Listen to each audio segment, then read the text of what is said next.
Tigers baseball on Fox Sports Detroit is presented by Bell Tire.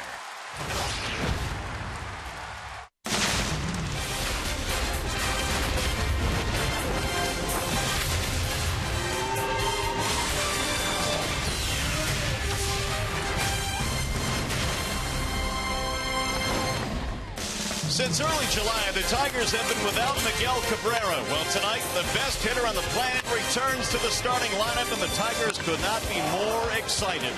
The road trip continues this evening as we welcome you to Minute Maid Park. We're in Houston, Texas this evening. It is Game 1 of this three-game series featuring the Houston Astros and your Detroit Tigers. Hi again, everyone, and welcome to Tigers Baseball. Mario and Pemba alongside Rod Allen. Glad to have you with us for Game 1 in the series. Also glad to have Miguel Cabrera back in the lineup tonight. Definitely a little bit of a bounce to his step in the dugout earlier today, Rod, and we're just glad to have him back. And not only in Miggy's step, but the entire clubhouse today. It was like Christmas down there. Brad Ausmus elated at the fact that he's got his slugger back, playing in a very hostile environment here in Houston. All right, now how about Miguel Cabrera? When he was on the disabled list, he was hitting a salty .350. Then he went on the DL. Can he pick it up? We assume he can. He's one of the best hitters in the league. I think he can pick it up. Miguel has been taking some batting practice, also hit live just a couple of days ago. Did well. He's passed all the tests. He can run. We know what he does with that bat. As a matter of fact, Miggy said he's more concerned with the leg than he is with his swing. That tells me that he's ready to go, and they'll need him today because they're going up against a really good team, a surprising team this year. And Miguel Cabrera, when he went down with that injury, .350 with an OPS over 1,000. That's pretty good, people. He was in the MVP conversation, but we've become accustomed to Miguel being in that conversation. Well, it's good timing for him to come back because the guy on the mound tonight for the Astros awfully good. Dallas Keuchel is certainly in the conversation for a Cy Young Award this year. He is lights out right here in this particular ballpark. As a matter of fact, he has not lost here all season. He likes to crisscross the fastballs and the changeups and the cutters within the strike zone to the left-handers and the right-handers. Nearly 5-1 as far as the ground balls to fly ball ratios for Keuchel. He has simply been nuts this year, but really we got a glimpse of him last year before anybody ever knew much about him, and he pitched an outstanding game against the Tigers. Tigers have got their work cut out today. Wally Joyner has told his guys his balls move all over the strike zone. You got to get a strike. You got to be short. You got to be quick, and if you're that way, you can do it. All right, after a short timeout, we'll send you back to the Call Sam Studios. Check in with Matt Shepard. Game 1 of the series coming up in just a couple of minutes. And coming up tonight, how about J.D. Martinez? He's back in Houston facing the team that once released him. J.D., the Tigers take on the Astros next.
fun with great deals at the Rams Summer Clearance Event. And by Spartan Stores. For locations, visit turntospartan.com.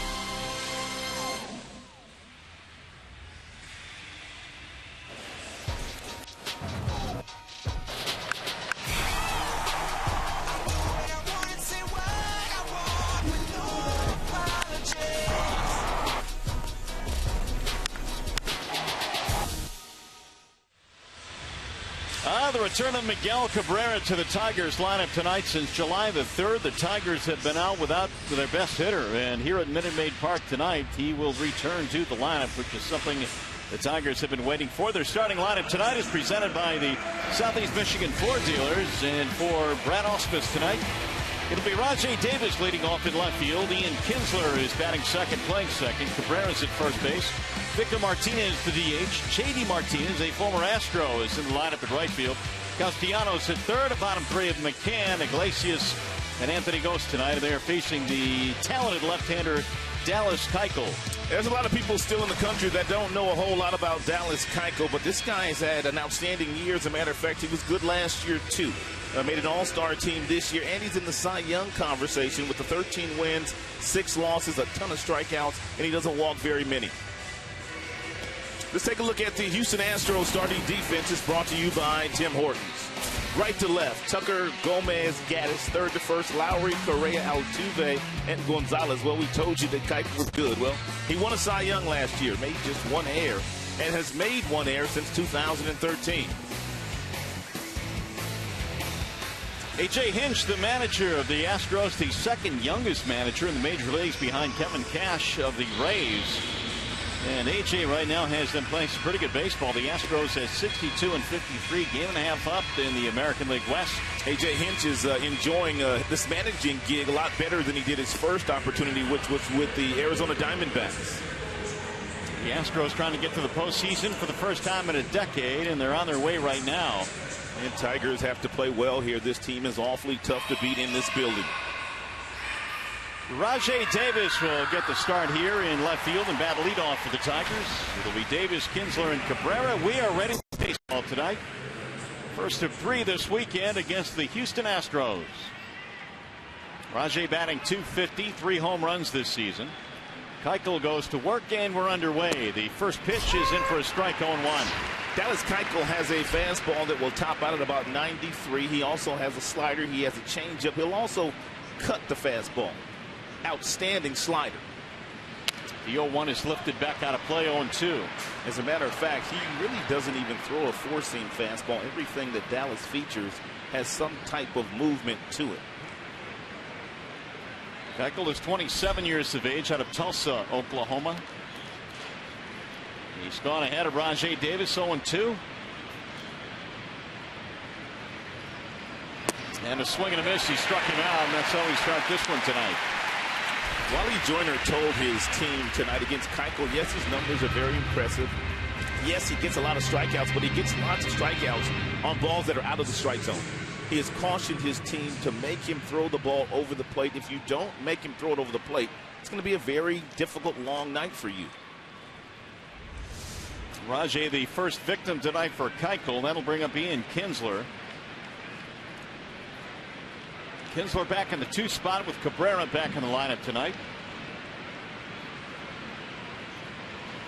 It's Ian hitting .300 on the season.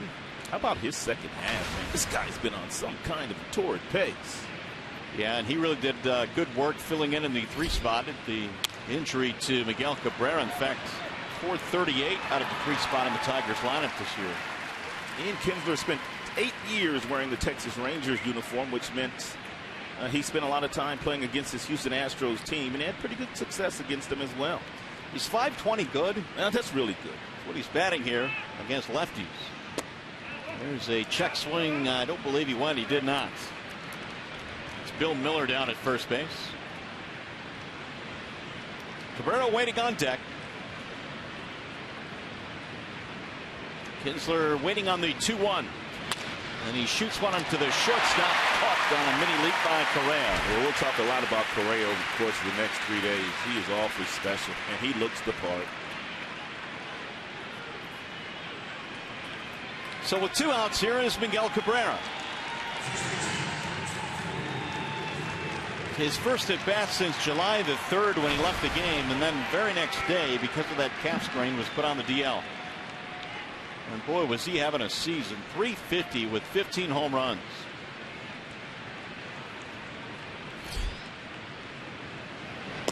And the first one is low and away, 1-0. Just his mere presence back in the lineup certainly gives the Tigers a more formidable look in their starting lineup. And he'll take another one low and away, 2-0 the count. Yeah, when you get off the bus and you've got the best hitter on the planet, your chances increase greatly in winning a ball game that night. Tigers, in Cabrera's absence, were rotating several different guys. Avila, Marte, Romine got a little bit of opportunity to play at first. That's in there, strike 2 and 1. And it looks like Adrian Johnson, the home plate umpire, might give Keuchel that strike zone at the top of the zone here this evening. Miggy thought that ball was up. Chopped slowly toward third, foul. 2-2 on Cabrera.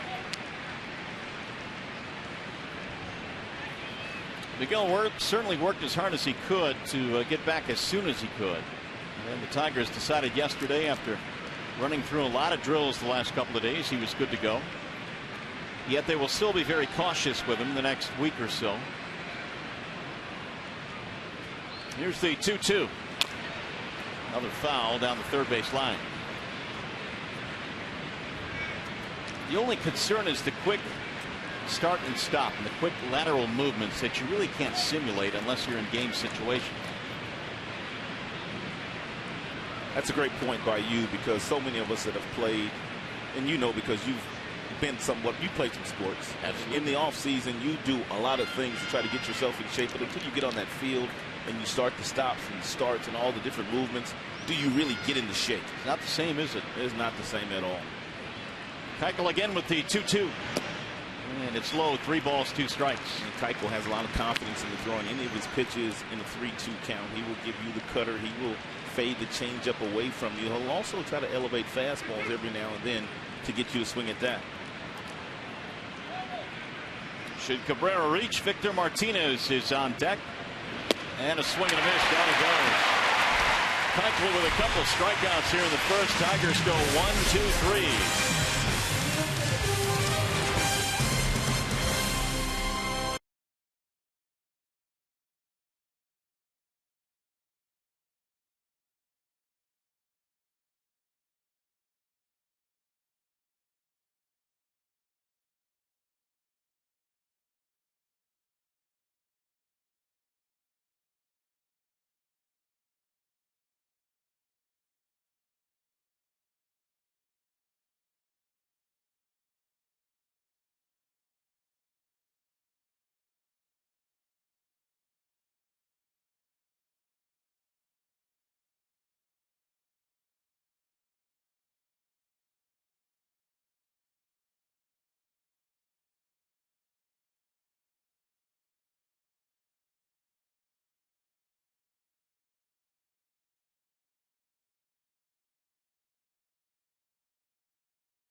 Offerings of Alfredo Simon presented tonight by Family Heating, Cooling, and Electrical. When Alfredo Simon got to the ballpark here this afternoon, he knew that he nearly needed to be perfect here today, going up against Dallas Keuchel, who has not lost in this building.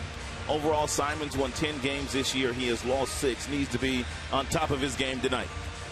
Well, the Astros lineup presented by the Metro Detroit Chevy dealers. Altuve, Tucker, Correa, the top three. Lowry is cleaning up at third base. Gomez in center, Gaddis in left, and a bottom three of Valbuena, Gonzalez, and Jason Castro.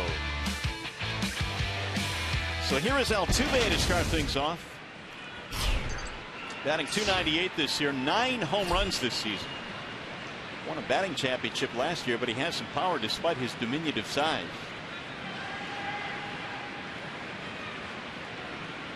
Simon ready to go to work. And Altuve looks at ball one. And one thing that Altuve does very well, he hits the high fastball and he's very aggressive in the batter's box. He doesn't take a lot of pitches. Yeah, one of the lowest ratios actually. He's a little over 3 pitches per at bat. He has tremendous hand-eye coordination. Looking at ball outside, run the count to 2-0. Well, the last thing you want to do is walk him. He's already stolen 30 bags this year.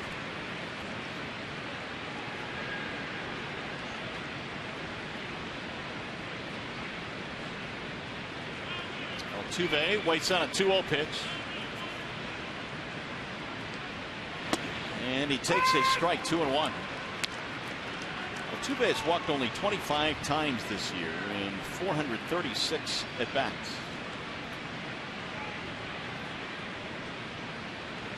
Hit .306 on their recently completed 10-day road trip. Here's the 2-1. Line drive, left field line, fair ball. Davis getting over there quickly. Altuve wide turn, but holds up, and a nice play by Rajay. Let's take a look at the Tigers starting defense. It is presented by Beaumont Health. Right to left, you have Martinez, Ghost, Davis in the outfield. Iglesias, Kinsler up the middle. Castellanos and the big fella there on the corners. And James McCann, he is the catcher. Since July 3rd, .996 fielding percentage for the Tigers. They've only committed 3 errors. That's outstanding. Nice job here, as you pointed out, by Rajay Davis, getting over and cutting this ball off and backhanding it and getting it back in a hurry to prevent Altuve from stretching that single into a double. Well, here is Preston Tucker, the left-handed batter in the 2 slot, right fielder for the Astros. And we know that McCann can really throw, but it's going to be up to Simon to make sure he keeps Altuve close and gives McCann a chance to throw. Altuve 30 steals. He's been caught 11 times this year. Tucker at .259, 11 home runs. This is an Astros team that will hit the long ball. In fact, they lead the American League with 158 homers. And believe it or not, there is a team that has hit more home runs than the Blue Jays this year. What was that commercial that Maddox and Glavine had back in the day? Chicks loved the long ball. Yeah, they dig the long ball. Here are the stolen base leaders. Altuve 30, Billy Burns of Oakland with 23. And Kane and Dyson, a couple of Royals.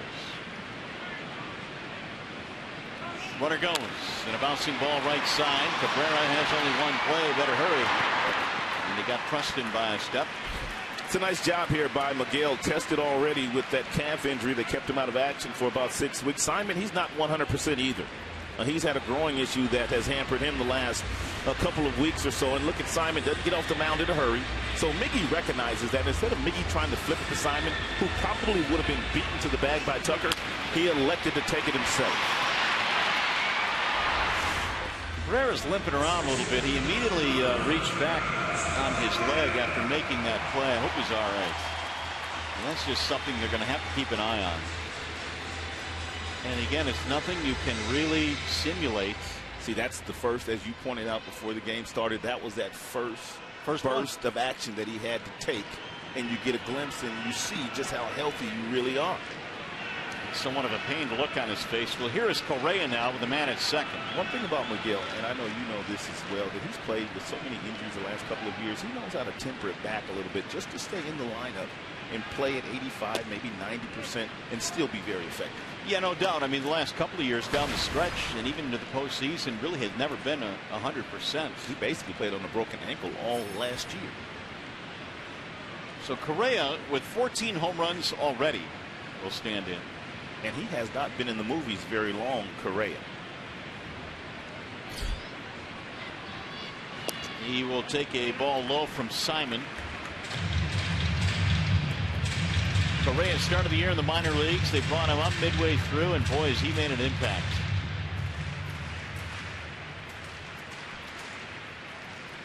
.37 driven in. He was the first overall pick in 2012, right, just a couple of years ago. Trying to drive in a run here in the first inning. And Correa looks at a ball outside, 2-0. Here he is, 20 years old, batting third in a lineup for a team that right now is in first place in their division. So it's pretty impressive.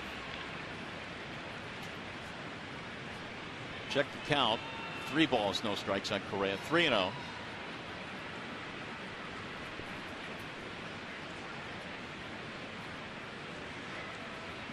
Way inside. It appeared Simon wanted no part of Correa with first base open. I was talking to Trey Hillman before the game today. Trey used to manage the Kansas City Royals, and he grew up in the New York Yankees organization.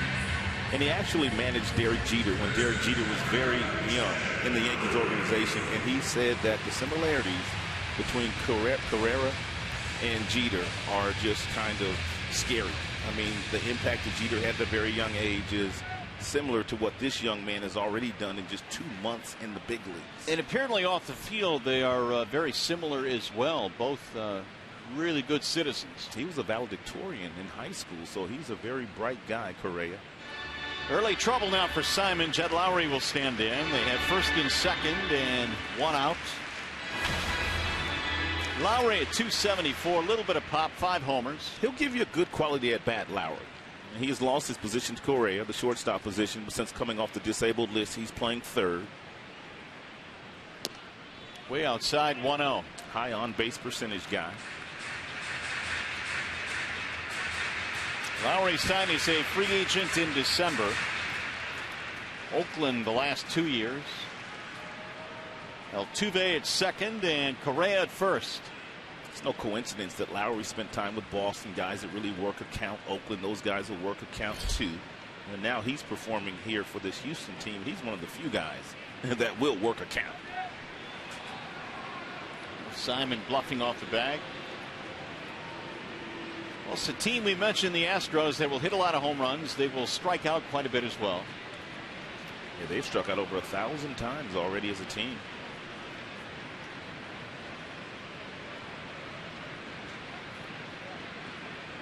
Simon slowing things down immensely here, and now he wants McCann to reshuffle the signs. Way inside. Lowry had to dance out of the way. We go 23.6% of their plate appearances end in a strikeout. Second highest at the team the Tigers are going to see here in a couple days. That's right, the Cubs. Meanwhile, McCann out to the mound. Not an enviable position here for Simon, behind 2-0 with a couple of runners out. Carlos Gomez waiting on deck. If you're wondering on Altuve, who's at second base, on steals of third, he is 22 for 27 in his major league career.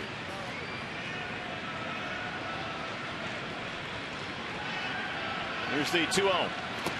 3-0 on Lowry.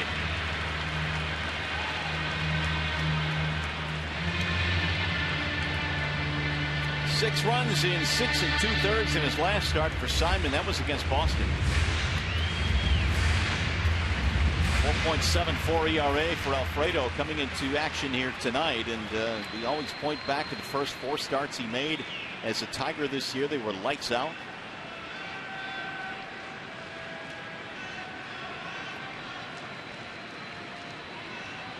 Here's the 3-0. He's swinging on 3-0. He drives one in the air to left field. Rajay under it, and the runners will hold. Thank you very much. I know Simon appreciates that. Well, stay tuned to Tigers Live. Following the game, we will select the Fox Sports Detroit Tigers player of the game, presented by McDonald's Steak and Egg Burritos. Big out there for Simon. He got it on a 3-0 pitch. Now here is Carlos Gomez, who was acquired in a deal from Milwaukee.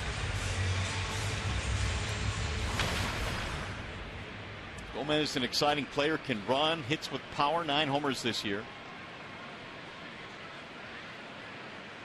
Last 6 seasons as a member of the Milwaukee Brewers.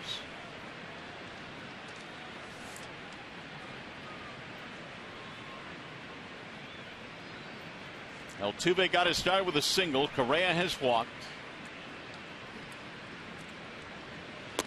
And it's in for a strike, 0-1.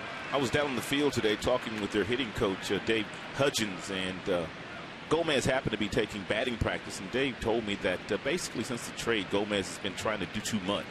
And so he really had him slow down in batting practice today. And because the guy's got a lot of power anyway, very quick bat, but his swings have been way too big. Well, human nature, I guess, would make you a little bit jumpy when you come to a new team, especially when you come to a contender. If you're going that way in the trade, and a lot is expected of you. He's a high-energy guy, tremendous center field. And when you come to a team like Houston at the trade deadline that's in the hunt, you know why they brought you, as you mentioned, and it's a natural tendency for a lot of guys. He is batting only .234 for the Astros. Now the 1-1. Ground ball left side. Ranging to his right. Iglesias will get the force. And Simon pitching out of first inning trouble here. No runs, a hit, a walk, and 2 men left.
Strongest fan photo, use hashtag Detroit Data Strong Fan. You just might see yourself in an upcoming broadcast brought to you by T-Mobile.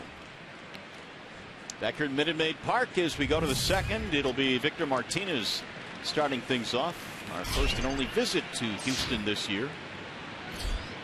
3 games this weekend, then it's on in Chicago to take on the Cubs. Keuchel goes to work. And Victor looks at a strike, 0-1. That's an example of the cut fastball thrown by Keuchel that just has a lot of movement on it. That ball started out right down the middle and ended up on the hands of Victor Martinez. Victor 9 home runs this year. And a slice back out of play. 1 ball or no balls and 2 strikes on Mr. Martinez. Pretty good numbers in limited time against Keuchel. 3 for 6 career against him with a long ball.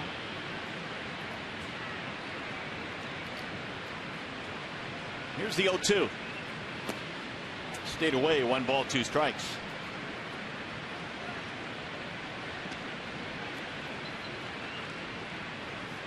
Keuchel will get a lot of ground balls. In fact, he leads all of Major League Baseball in ground ball to fly ball ratio. Nearly 5 ground balls for every fly ball he gets. Isn't that crazy? It's a lot. It's really a lot. 1-2 is grounded foul.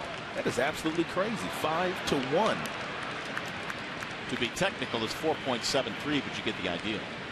There you go. It's the highest in the American League since '87. That's how insane it is.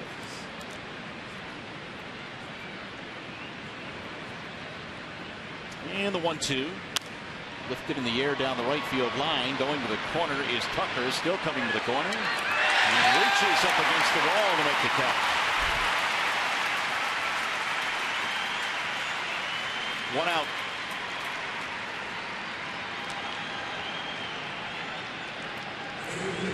That'll bring up J.D. Martinez. How do you like Minute Maid Park? It is not in my top 5, but it's comfortable inside, obviously, because it's very toasty outside. But it's not bad. I mean, when they were able to open it up, I think it plays a little better. Yeah, much different with the roof open here, but I kind of like it. 436 out there to dead center field with Towles Hill. Top 5? No, for me, no. But it's a nice park. It's very comfortable. Nice vantage point for us. Very comfortable broadcast booth. And the food room is right behind us, which is key in judging ballparks. Yeah, not too far to go to get those groceries. We got the train out in left field. 0-2 the count on J.D. Martinez. J.D. 30 home runs this year. And Keuchel's 0-2. Swing and a miss. Martinez is out. One of the things that you'll notice about the Houston Astros is they shift on just about every single hitter the Tigers will run up there tonight.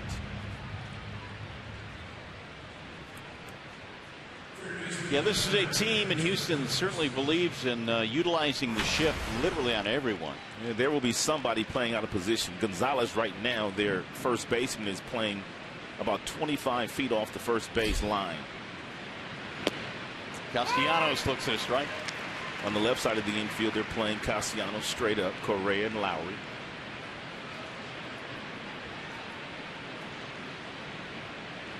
Only Tampa has employed more shifts. There's a wave and a miss. That changeup has outstanding fade to it. It's a circle change with a lot of action on it.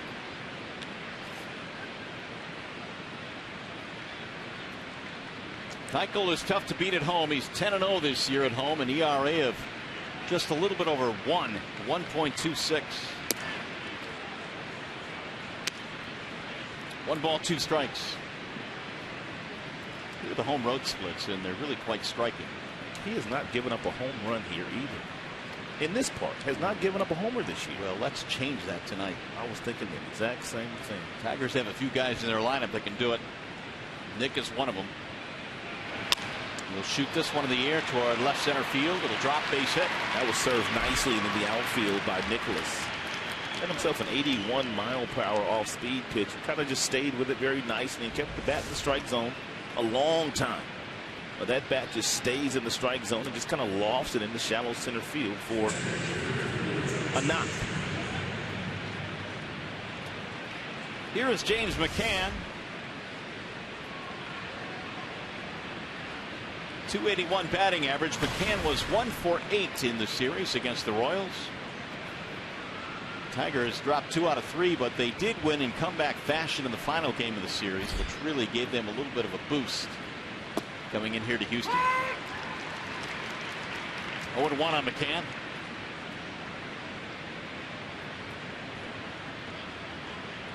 McCann pretty much forced his way into the starting lineup this year for the Tigers with the injury to Alex Avila. That gave him his opportunity, and he has seized it. We chase there, and the count is 0-2. So tempting. Keuchel gave him a slide step here, and then he threw him a changeup. Fast delivery, and then the changeup fading away. Outstanding location by Keuchel. I'm starting to see what Wally Jr. was talking about now. The guy really doesn't throw a lot of strikes, but he gets lots of swings and misses because the ball kind of stays in the strike zone, and he disguises everything like it's going to be a strike. And he's got such late life on everything, it just moves away from the barrel of the bat.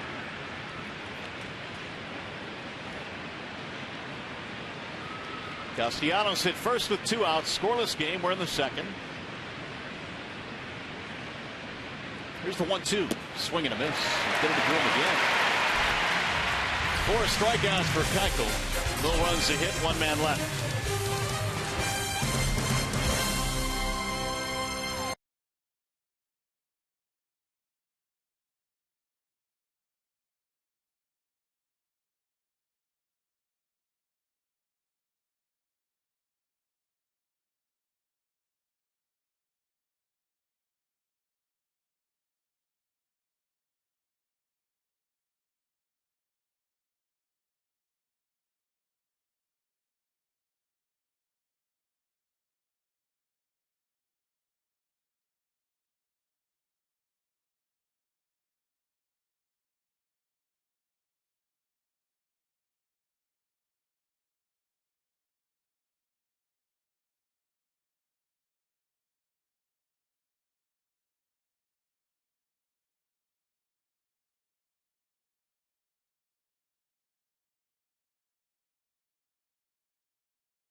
Odd than Tal's Hill, named for the former president of the Houston Astros, Tal Hill. It's actually an incline out in center field. Well, next year, the hill is coming out. They're reconfiguring the ballpark. They're going to bring that center field fence in to about 409 feet. And Tiger fans will recall that Tal Smith is the father of former Tigers general manager Randy Smith back in the day. Mario, right? Yeah, Keats, and you know, Rod, I never understood the idea of a hill out in center field in the playing surface. Not only that, Mario, but a flagpole right out there as well. That's right. I mean, they got a flagpole out there that's in play. So once you twist your ankle going up, you can run the flagpole as well. They're going to reduce it from 436 to 409. Yeah, that's what Keats said. That's quite a bit. It's pretty sizable. Yeah. Evan Gattis leading it off here for the Astros. Simon wiggled out of a jam in the first. Bouncer back deep behind the bag. Castellanos. Nice pick by Miggy at first. And nice play by Castellanos as well, knowing that Gattis, even though he has 8 triples this year, he's not the fastest. He backs up, gets a good hop, and it allows him to throw a ball across the diamond to get Gattis. That may be the strangest statistic I've read all year. Yep. 8 triples by Gattis. And no stolen bases. Who had 1 triple coming into the season.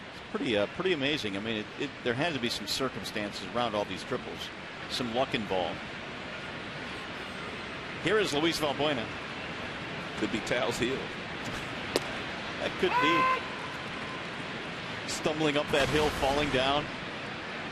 Valbuena, good power, 21 home runs. In fact, it is a career high for Valbuena.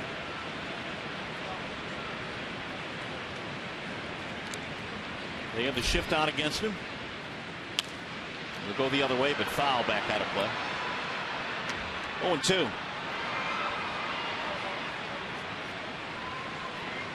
Batting only .212, but he has the 21 home runs. And the 21 long balls leads Houston as you look at the shift that the Tigers employ.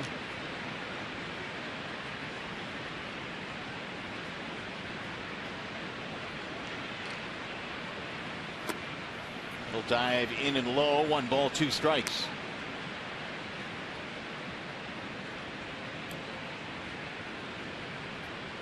Simon against the Astros on May 22nd. 7 innings, 2 runs. Neither were earned runs. So he has a good one under his belt against this Houston offense. He'll go foul. 1-2 the count stays. It's a nice pitch there by Simon. It's a splitter. And the splitter is designed, obviously, to keep the hitters off balance. And he had a nice off-balance swing here of Valbuena. That's a nice pitch there. He won't get hurt if he keeps it down there all night long.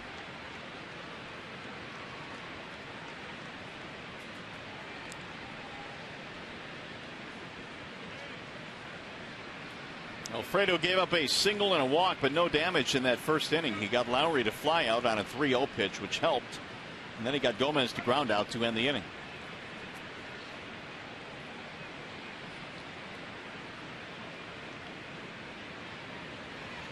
Valbuena checked his swing. They will appeal. Oh, he went around. So says Jim Wolf. Valbuena can't believe it. He is standing at home plate in disbelief, and H.A. Hinch doesn't like it either. Let's see.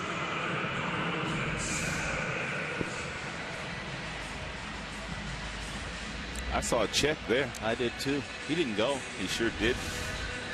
Simon will take it. Alfredo now 25 pitches, but the ball strike ratio not all that good. First strikeout for Simon. That'll bring up Marwin Gonzalez.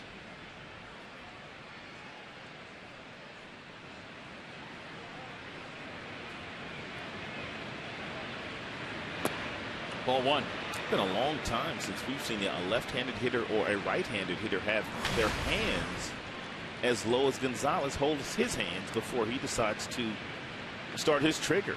I mean, he is down around the belt buckle.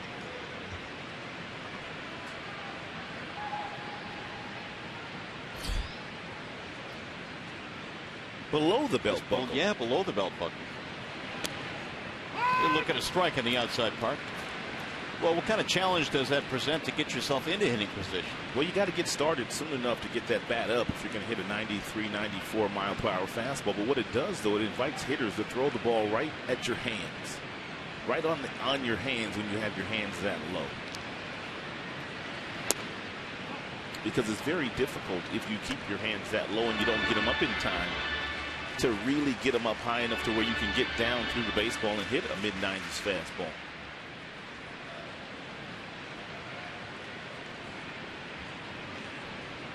Two and one on the number 8 hitter, Marwin Gonzalez, batting .260. Given time now by home plate umpire Adrian Johnson.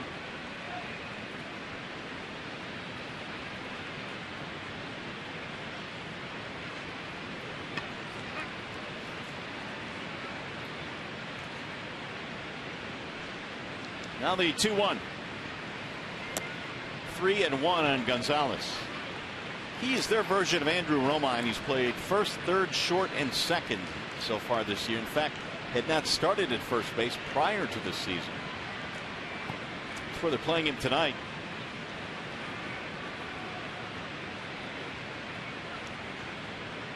Ahead of the count, 3-1 with Castro waiting on deck.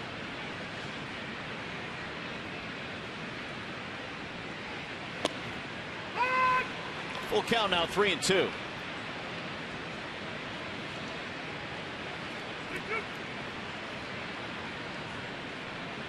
There's Castro.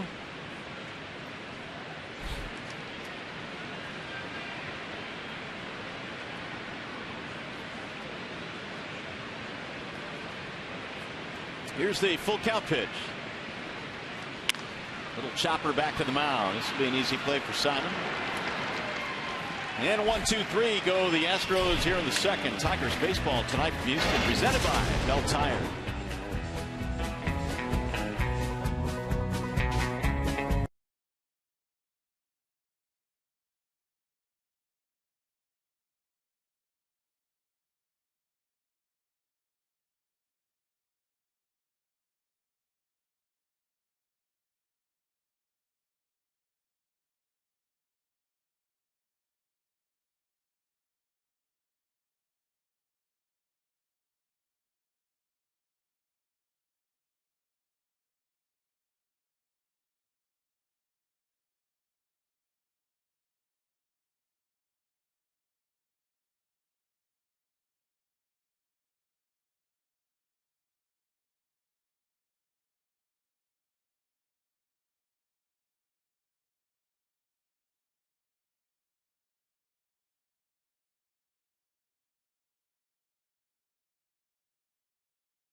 His outstanding changeup fading away from the right-handers. He has 4 strikeouts. Pretty much every strikeout has been on that pitch.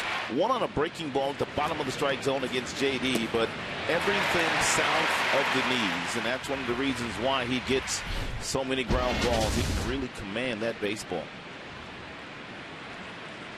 Among AL starters, Keuchel can be found among the top of most lists.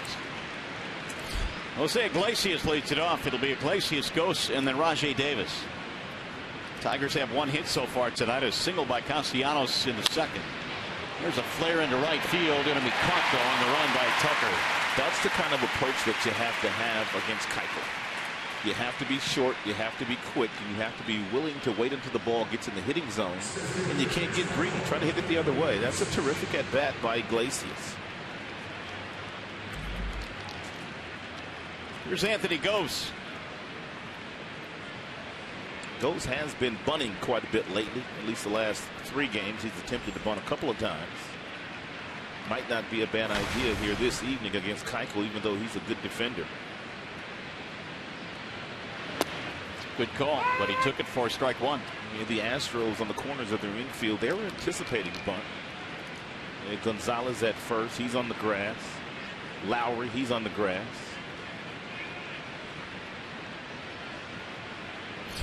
Anthony was 2 out of 10 in the series against Kansas City.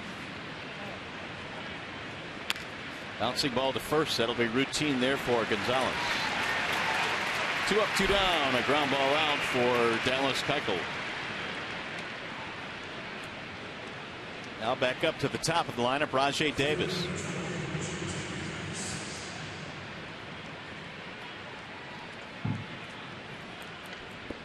Davis struck out to start the game. Keuchel has 4 strikeouts in this one. His season high is 13. Did that against Texas.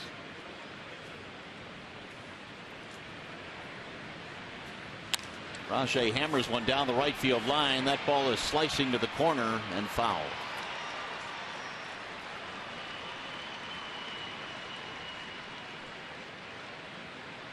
Davis has had only 2 starts in the last week. But against the lefty Keuchel now, Rajai getting a chance to play. We've seen Tyler Collins take some at bats and some reps out in left field.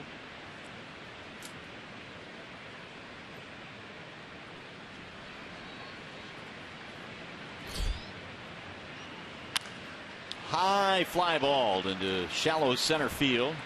Carlos Gomez under it. And a 1-2-3 inning for Dallas Keuchel.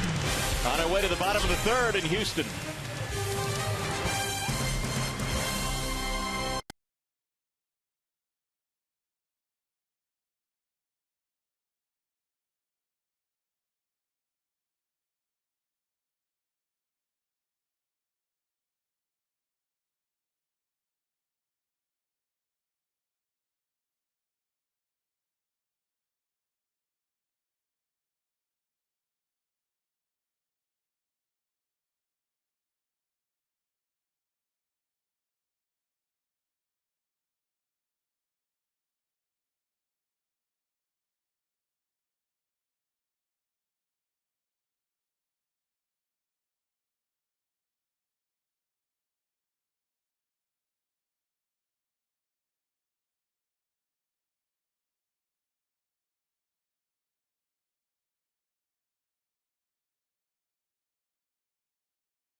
Alfredo Simon coming off a 1-2-3 second will go to work here in the third. Jason Castro leads it off, then Altuve, and then Preston Tucker. 4.74 ERA for Simon in search of his 11th win in tonight's ball game. And he delivers a strike to Castro, the number 9 hitter. Castro has 10 home runs out of that 9 spot tonight. .213 batting average, though. They have 8 guys with 10 home runs or more already this year. 8 guys. Here's the 0-1. And that's why they lead the American League, 158 round trippers. And their second baseman, Jose Altuve, he's knocking on the door to double digits. He's got 9.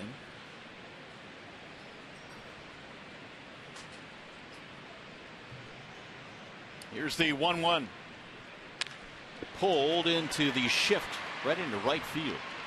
Castellanos throws him out. That'll be a 5-3 ground out, 1 out. And giving the Astros a little taste of their own medicine. Hitting right into the shift. And the Tampa Bay Rays, if you weren't with us an inning ago, and shift more than the Houston Astros.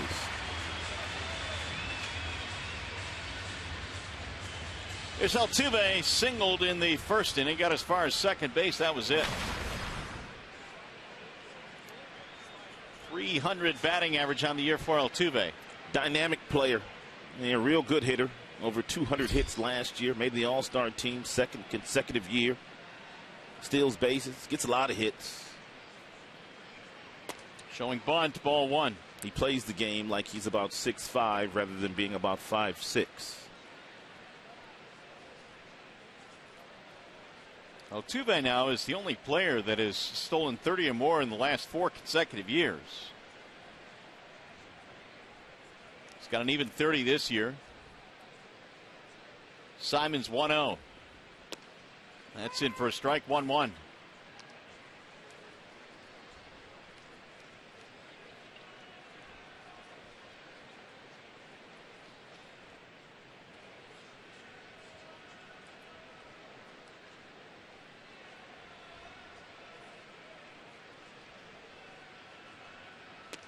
That flows high. 2 balls and 1 strike on Altuve, a 3-time All-Star who's also won a Silver Slugger award.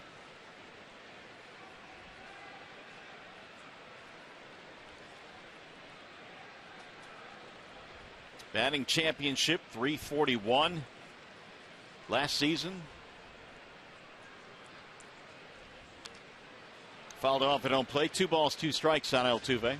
I remember when we came here last year, Altuve took a picture with Tigers slugger Miguel Cabrera, and then afterwards he told some people that he absolutely idolized Miguel Cabrera and does idolize Miggy, as do a lot of Venezuelan-born hitters. Because of the size difference, it looked like a dad with his son. It was comical, wasn't it? It was pretty funny. But the look on Altuve's face, I mean, the smile. Both natives of Venezuela. Pulled foul. Well, we say it oftentimes, but that is really the great thing about the game of baseball, because people of all sizes can play this game and not only play it at this level, but also have a lot of success. Yeah, Altuve is proving that. Listed at 5'6", 165. His counterpart, Mr. Cabrera, much bigger. 6'5", 250.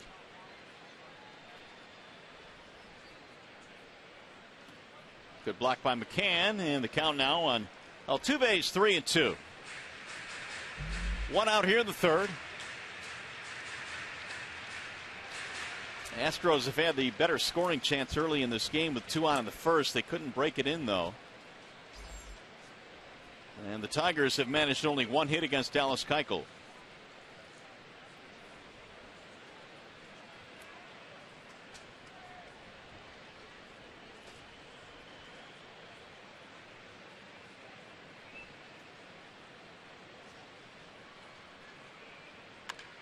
Chopper left side of the infield. Castellanos knows he has to get rid of it quickly, and he just got him by half a step.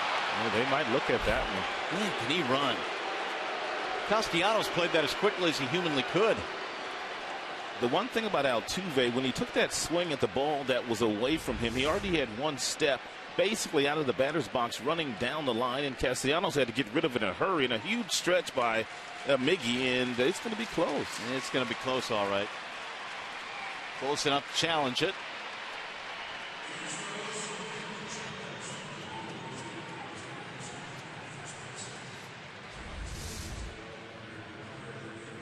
And so the Astros and A.J. Hinch decide they will see if this call will stand. Bill Miller is the crew chief. And he made that call down at first base.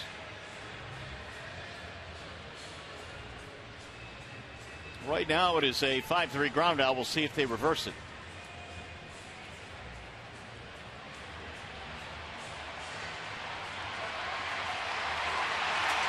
Showing the replay here on the big board, and the crowd feels that Altuve just beat it. It is awfully close.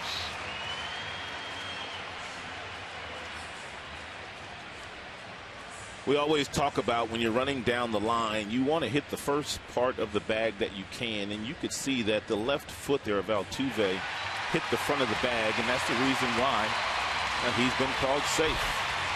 Infield hit for Altuve. Safe is the call. So we'll switch that call around now and put him in at first and one out.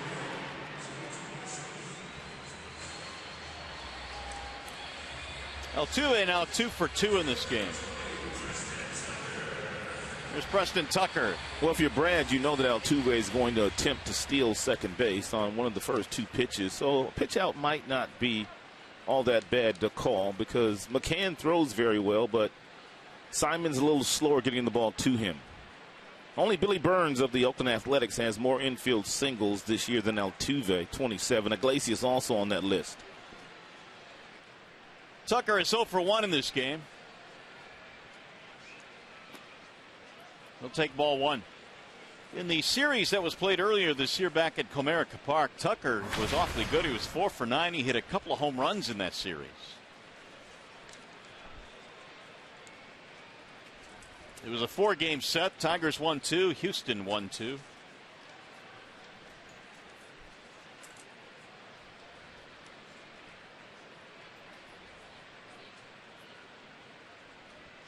Altuve draws the throw. Tucker's brother Kyle was drafted this year by the Astros as well. In fact, 5th overall in the June draft. So the Tucker brothers are both in the Astros system.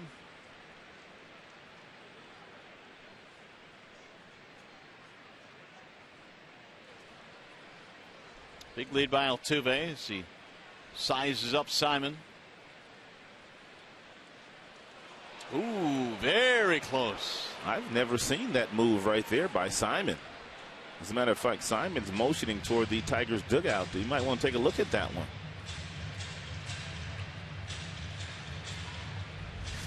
Real quick move here by Alfredo. Pretty good sweep tag there by Miggy. It sure was. Miggy let that ball travel too. Ooh.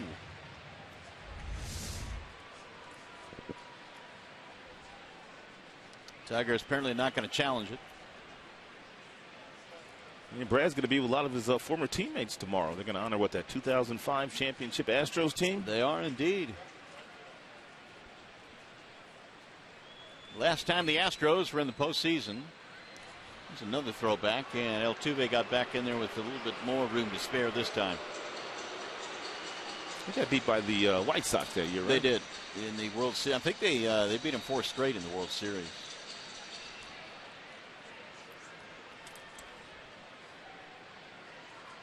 One ball, no strikes on Preston Tucker.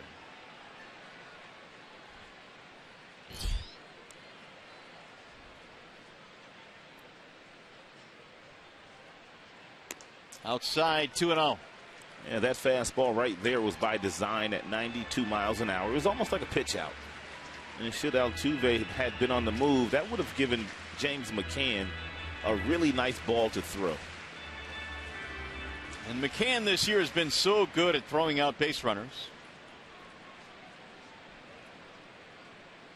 16 catcher caught stealings this year.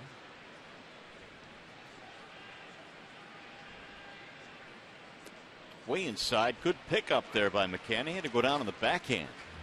That's another problem that Altuve presents for starting pitchers. Once he gets on first base, you're so preoccupied with him is that you kind of lose your way going up against that next hitter, as he has done here against Tucker. He's falling behind him, 3 balls and no strikes.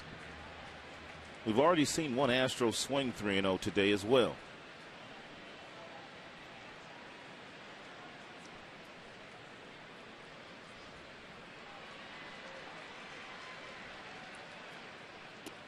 And he'll take a strike, 3-1.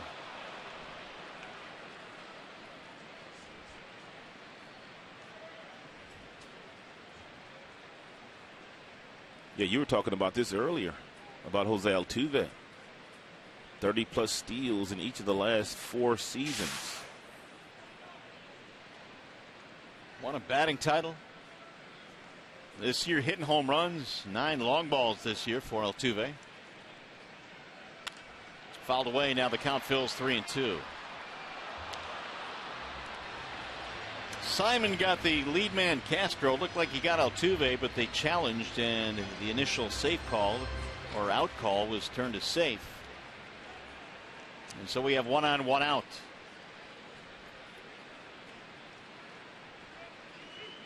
We are thankful the roof is closed tonight here at Minute Maid Park. It was upper 90s today in Houston. The last couple of days been real nice days to just kind of walk through the mall. Pretty much. It's what I did yesterday. Stay cool. Runner goes on 3-2. Chopped to the first baseman, foul. Altuve will return.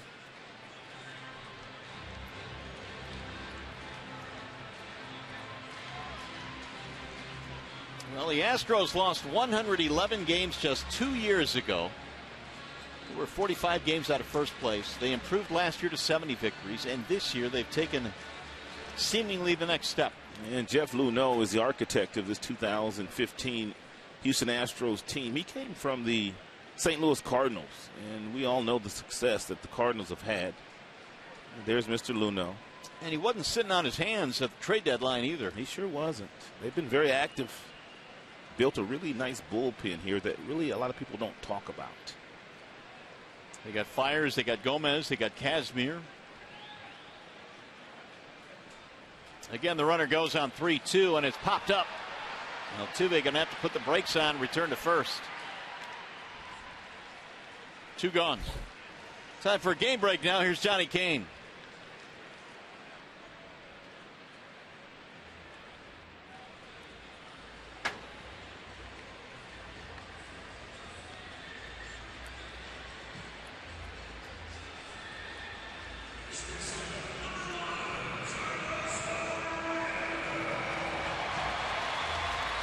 All right, Johnny, thanks. If the Blue Jays win that game, Rod, they will have won 12 consecutive games. It's their second time this year they've had winning streaks of 11 games or more.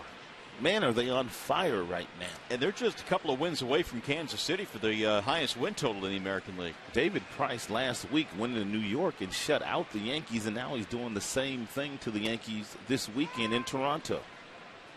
Here's Correa with 2 outs. He walked in the first inning.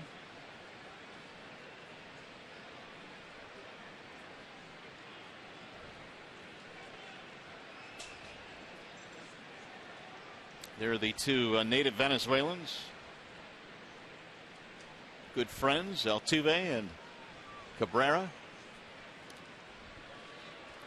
Check this out.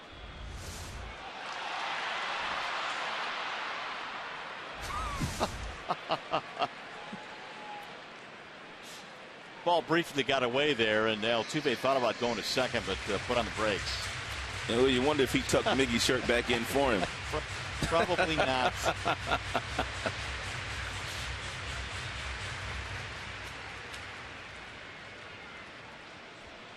Miggy's usually the one doing all the talking. Yep, usually. And the hijinks begin with Miggy, typically.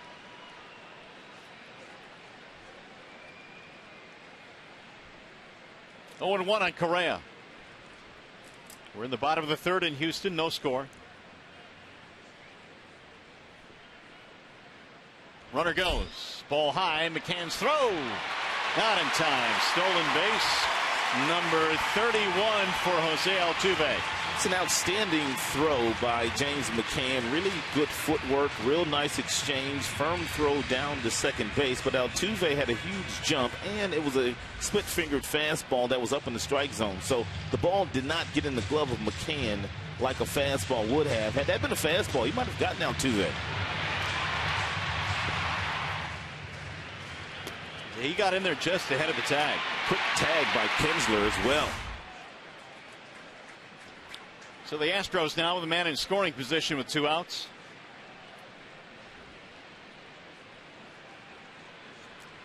Correa was in this spot back in the first and walked. 2 balls, 1 strike. 2015 is the first year that I can remember so many really good young prospects making their major league debuts in the big leagues and having a tremendous amount of success. Correa is just one of those. A lot of times you'll see these guys that are so heavily hyped come up and really need a little bit of time to adjust to the major league level. Correa is not one of those guys. The Cubs have a few. We'll see them in a couple of days.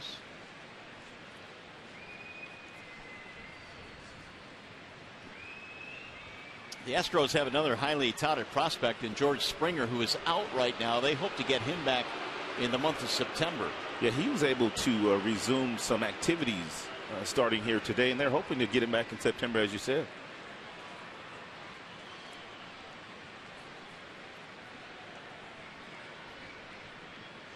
Fractured right wrist for George Springer has kept him out of play. He suffered that in July.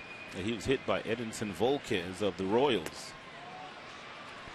So again, it appears that Simon is not too crazy about pitching to Correa here with a man in scoring position. I heard a story on Correa today, and when he was in the 3rd grade, he told his dad that he wanted to learn English. He grew up in Puerto Rico, and he told his dad that he wanted to learn English so then when he got to the major leagues, when he did his interviews, he would not need an interpreter. This is in the 3rd grade. Yeah, in the 3rd grade, he knew he'd be a big league player. His dad actually enrolled him in a bilingual school in Puerto Rico. Dad had to take on another job so he could learn English. It has paid off. Your dad might be able to kick back in a year or two. I hope he's kicking back right now. And he walked him again. So Simon stays away from Correa. Second time he's walked him. Here's a little more on Correa since we're talking about him. 20 years old. 326 days, youngest player in the major leagues, only shortstop since 1914, 14 home runs in his first 56 games. And one of the best shortstops, as you can see in the OPS, and he's also a WAR guy. Wins above replacement, very valuable. 2.7 is 4th among American League shortstops in the WAR category. So here's Lowry with 2 men on here and 2 men out in the 3rd.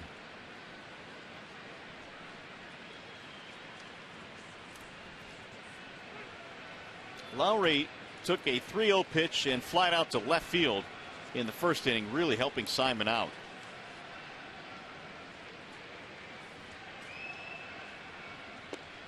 It's a Houston team that really hasn't been all that good in situational hitting. As we mentioned, they hit home runs. That's just what they do.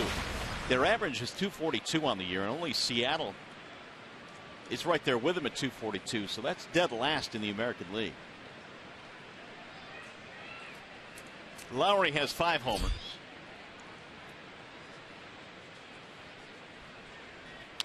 Bouncing ball right side. Kinsler ranging left.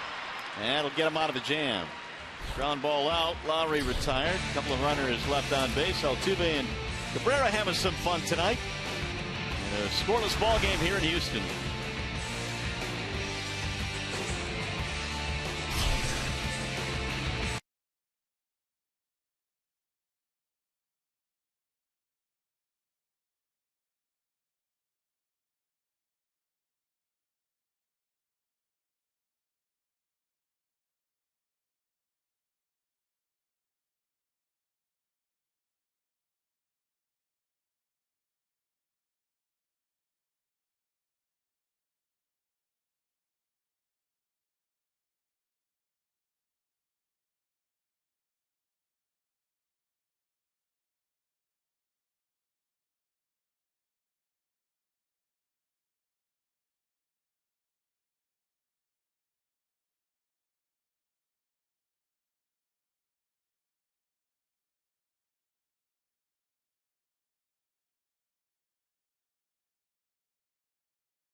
My goodness. How about that? You got your own fat head? I paid that guy. I paid him. You did not, did you? No, I didn't. Bursting advantage brings you the pitcher-batter matchup, and against Keuchel, 300 for Mr. Kinsler as he shoots that one back up the middle. Outstanding job there by Ian Kinsler. Sorry about that, buddy. That single bump it up a little bit more. Keuchel was 8 of 10 in first pitch strikes before that strike there to Ian Kinsler, and just a really nice swing put on the baseball by Kinsler. He got set really early with that front foot, which meant that he was able to get the hands in the right position, and he whistled it right through the box. Like to see more Tigers swing at the first pitch. Here is Miguel Cabrera now. The Tigers get the leadoff man on against Keuchel for the first time.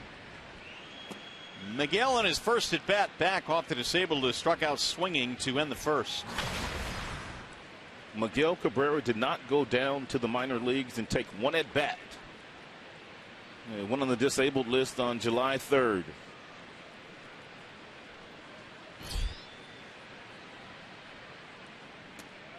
And he'll look at ball 2 outside.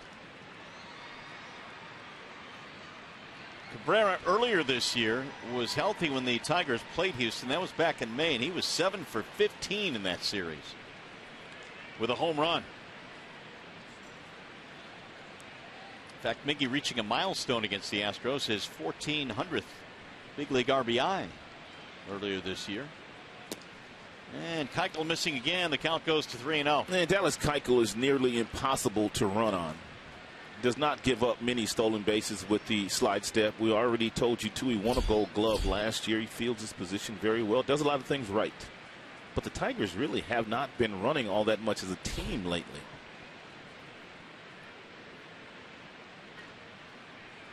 Cabrera takes outside a 4-pitch walk, and 2 men on now with nobody out.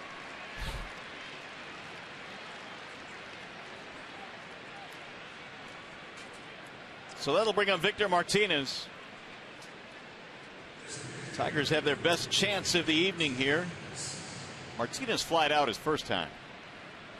And Keuchel will be searching for a ground ball, which he's pretty good at getting so far this year.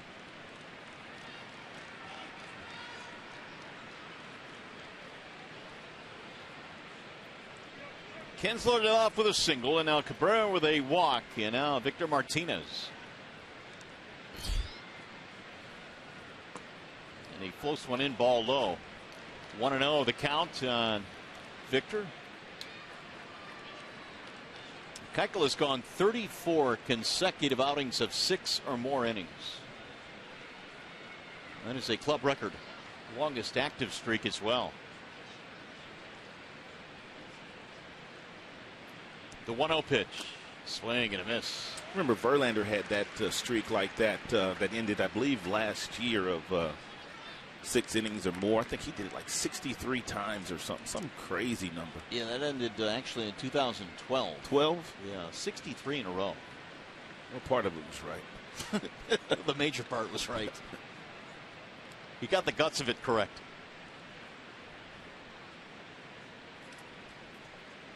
Swing and a miss.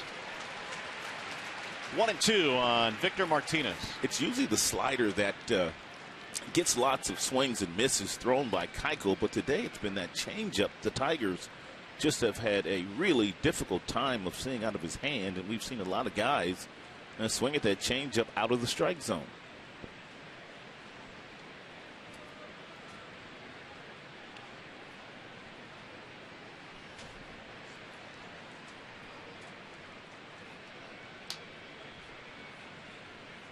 Here's the 1-2. It'll bounce in. 2 balls, 2 strikes on Martinez. Keuchel in his last start pitched well but did not win. He was outdueled by Sonny Gray of the Athletics. Lost that game 3-1. Giving up 3 runs in 7 2/3. Sonny went the distance in that game. Astros have a very difficult time of winning games away from this ballpark. They just completed a 9-game road trip where they won 2 of the 9. Saw a shot of Brent Strom there. He is their pitching coach. He's been around a while. There's a ground ball that scoots by Altuve into right field. Kinsler coming home, and the throw to the plate not in time. The Tigers have the lead. Victor Martinez with an RBI single. The approach by Kinsler was a pretty good approach. That approach by Victor, just simply trying to stay on the ball to make sure he gets a strike, and hitting something the opposite way works out for him very nicely as well. Tigers now on the board against Keuchel. He stayed on that one long enough and just fought it off the opposite way, and Gonzalez, the first baseman, was really playing out of position, not able to make the play.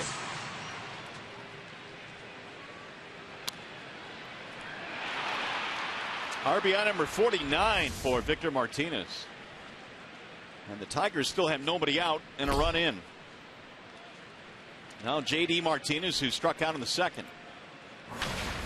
Keuchel is not accustomed to giving up runs at home. Home ERA just over 1.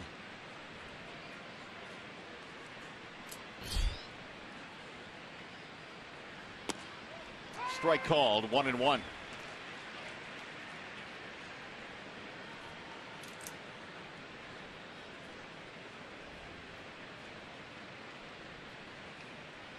One run on 3 Tigers hits in this game.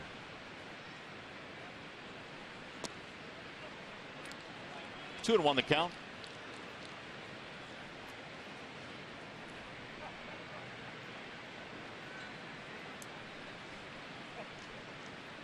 JD was 2 out of 10 in the series against the Royals.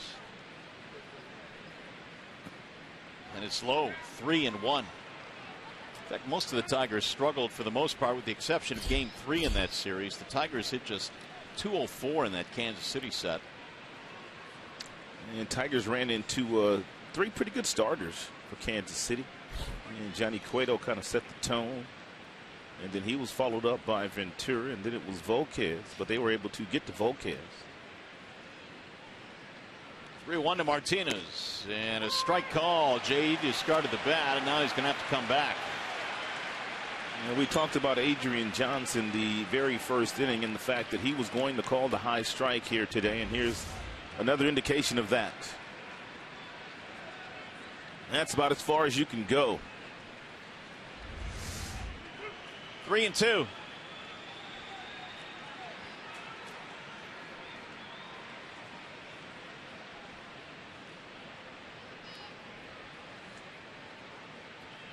Swing and a miss. He struck him out.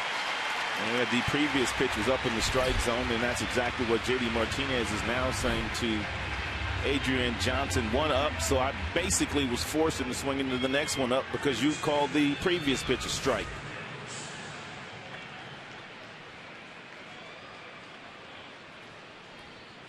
That one was at the letters. Big strike out there for Keuchel. That'll be his 5th, and Martinez still muttering. Here's Castellanos. Nick looks at a ball low, 1-0. And Dave Clark's going to have to make a decision on whether he can score Miguel on a base hit. Obviously, Miguel is not 100%, even though he is playing. He's good enough to play for sure, but you have to be cautious with him, especially trying to score him on base hits. Bouncing ball back up the middle. Could be 2. There's 1. There's 2. Keuchel gets the ground ball when he needed it the most. Tigers settle for 1 run. We go to the bottom of the 4th in Houston.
21st. Tigers take on the Texas Rangers at 7:08 p.m. Fans are invited to stay after the game for a fireworks spectacular. For tickets, call 866-66-TIGER or visit tigers.com. A lot of Tigers fans here in Houston. And right now enjoying a 1-0 lead. As Carlos Gomez leads it off for the Astros. Gomez, Gaddis, and Valbuena. First one is fouled off, and a big rip there by Gomez. That's exactly what the hitting coach was trying to get Gomez to stop doing today during batting practice. Of course, once the game starts, the adrenaline takes over, and Gomez, I don't think he can take a nice, easy swing. That's just not part of his MO. There's Dave Hudgens. He's been a hitting coach with several different teams. Mets, Oakland, Cleveland. He's had 4 different big league gigs. Now Simon with the 0-1.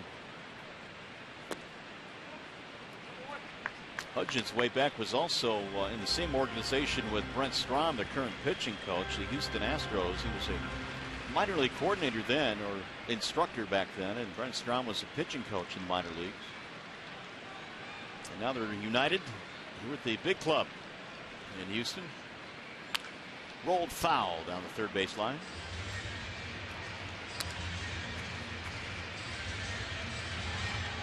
One ball, 2 strikes on Gomez, who came over at the deadline along with Mike Fiers, who will pitch game 3 in this series. Astros, has been mentioned, also picked up Scott Kazmir. And I don't think the Astros coming into the season had planned that the deadline would be a spot where they were actually going to trade 4 people. But that's how it turned out when their team got up to such a quick start. Yeah, that's a great point. I think they thought they were headed in the right direction with a lot of the talent. Correa, they rushed him up here once they kind of got in the mix. They knew they had Springer in the outfield, Altuve. They rebuilt that bullpen. And Keuchel has been very good. So they were kind of forced into going out and adding at the deadline. They came into play tonight with a slim lead in the West, a game and a half up on the Angels. Gomez thought about it, let it go by for ball 2. Yeah, might want to elevate a fastball up in the strike zone here at about 93, 94. You can get Gomez to swing at that. If you decide to throw a splitter or a breaking ball, you need to make sure you locate that off the plate. He's very dangerous at hitting breaking balls that are over the dish.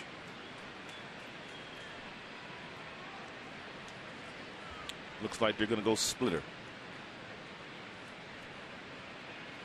To the backstop it goes, 3-2. There have been a couple of innings in this game in which Simon has had to pitch through trouble, the first and third. A couple of guys on in each of those 2 innings. But in each case, he got a big ground ball to end the frame.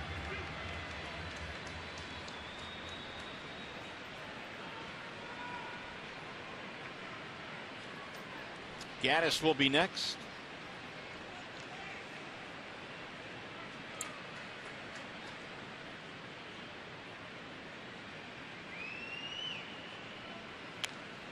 Fouled back to the screen.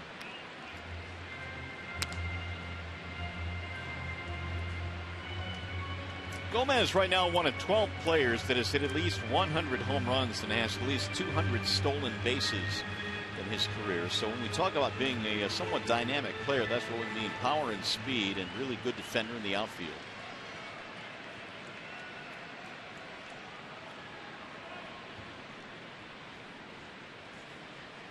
Swing and a miss. He struck him out. Man, does he take a big swing. 1 gone here in the 4th. Hey, just a reminder, as you enjoy a cold one, to look forward to Miller Time later in tonight's game, brought to you by Miller Lite.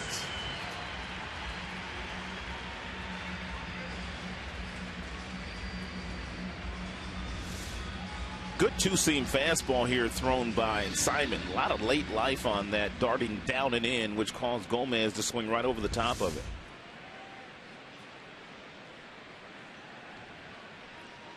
Evan Gaddis will stand in. Gaddis hit a ground ball deep behind the bag at third his last time up that Castellanos made a nice play on. And Gaddis old school, no batting gloves. He's got one thing on his mind when he's standing in that batter's box, and that's to leave earth. 17 homers this year, 60 driven in for Gaddis. Couldn't hold up there. 0-2. Gaddis just finished a road trip in which he was really struggling. 3 for 30 on that last trip that they made.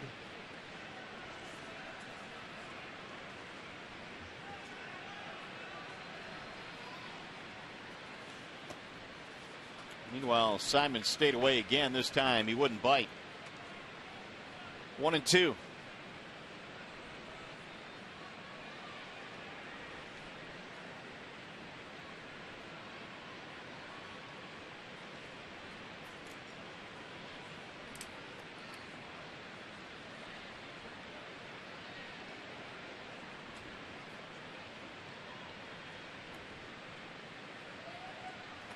Checked it. Did he go? Did not. It's Bill Miller down at first base. 2-2 now on Gaddis. Leads the club in RBIs with 60.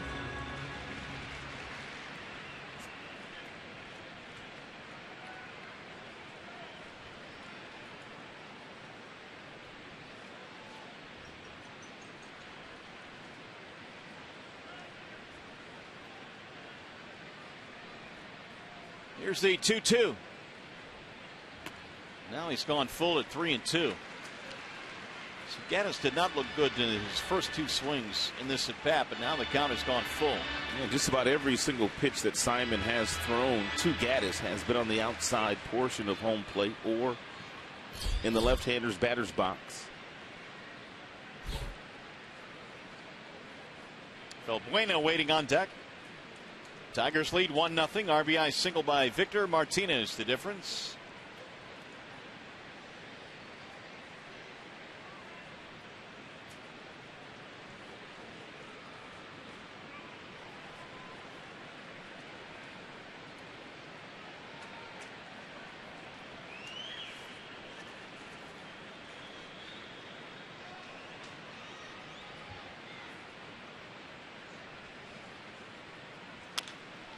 Another ground ball foul, third base side.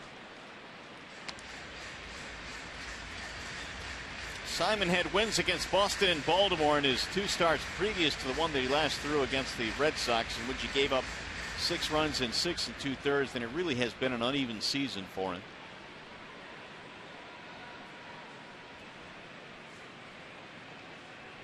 He has struggled to find any type of consistency in the second half.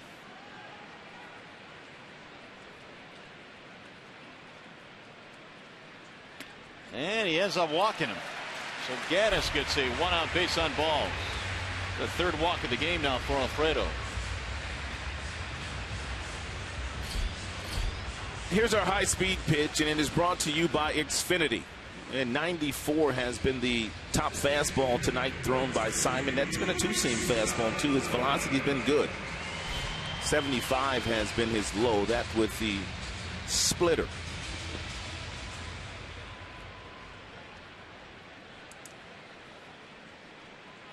So here's Valbuena, a strikeout victim in the 2nd.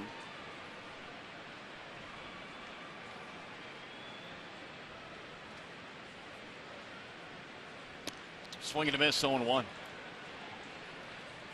Simon this year has also had to deal with the death of his father. That was back in late May. That is always very difficult to deal with, the death of a loved one. He was away from the team for a while and then returned, but the numbers really haven't been the same since for Simon.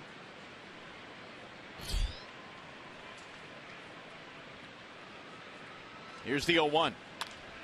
Lifted down the left field line, slicing. And that'll get foul.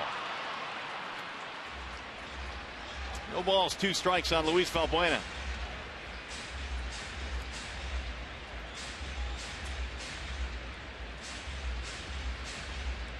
Valbuena the last 2 years as the Cubs' primary third baseman. And then he came over in a deal for Dexter Fowler in January.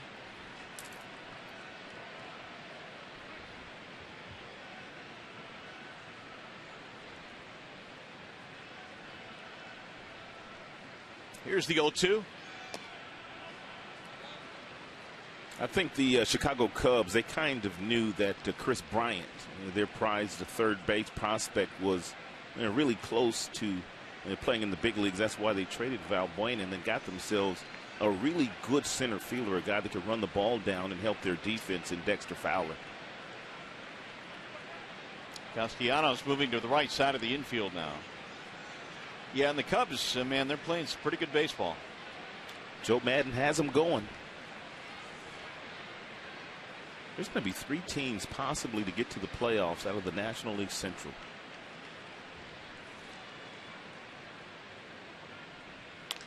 Ground ball right at Miggy. He'll fire to second for one. Relay to first is a double play. Outstanding feed to Iglesias by Miguel. 3-6-1 on the Twin, killing, nothing doing for the Astros in the 4th. As we go to the 5th here in Houston, still a 1-0.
Firm official legal services sponsor of Fox Sports Detroit. Bell Tire, get the lowest tire price, period. Bell Tire. Myers, save big with M-Perks from Myers. Sign up at mperks.com. And by Chevrolet, find new roads. Back here in Houston as we go to the 5th inning. Tigers nursing a 1-0 lead at Minute Maid Park. It'll be the bottom 3. McCann, Iglesias, and Ghosts. Facing Dallas Keuchel, who gave up a single, a walk, and then a base hit to Martinez to make it 1-0. But he also got a big double play to short circuit that 4th. McCann watches it sail in for a strike, 0-1. And Keuchel hasn't thrown many of those big roundhouse curveballs here today. They just landed over the strike zone, thrown to McCann. Shattered bat and caught on the line by Altuve. I kind of like the approach the last number of Tigers hitters have had. Iglesias had a nice approach. He hit the ball the opposite way. And Castellanos had a nice approach other than the double play, hitting one up the middle as well. Victor hit one the other way. Kinsler up the middle. I kind of like the adjustment they've made against Dallas Keuchel. Not much left of McCann's bat. Thing was busted up in several different pieces. Here's Iglesias.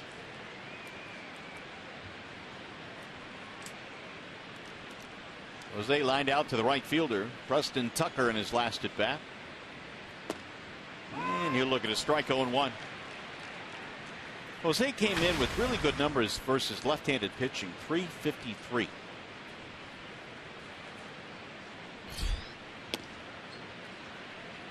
He is batting in the 8th slot tonight, but against right-handers he is likely to get bumped back up to the 2 spot, said Brad Ausmus today, with Kinsler leading off.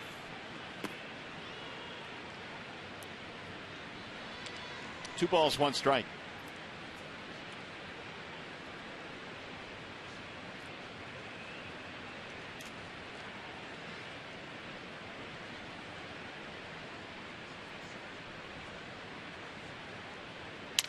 Another broken bat. That's going to be a fair ball inside the bag. We'll see if he goes for two. He's going to try it. Tucker's throw is going to be late. It'll be a double for Iglesias.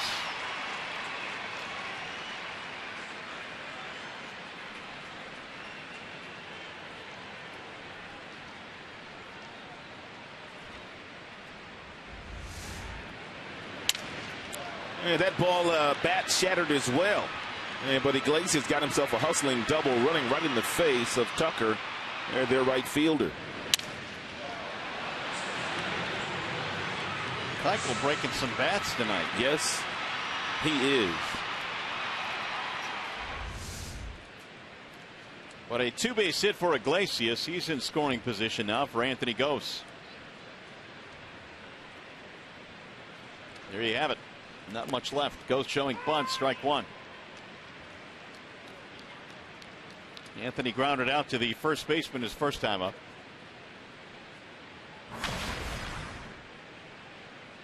In that series against the Astros back at Comerica, Gose was 8 for 16 back in May. It'll bounce in 1-1.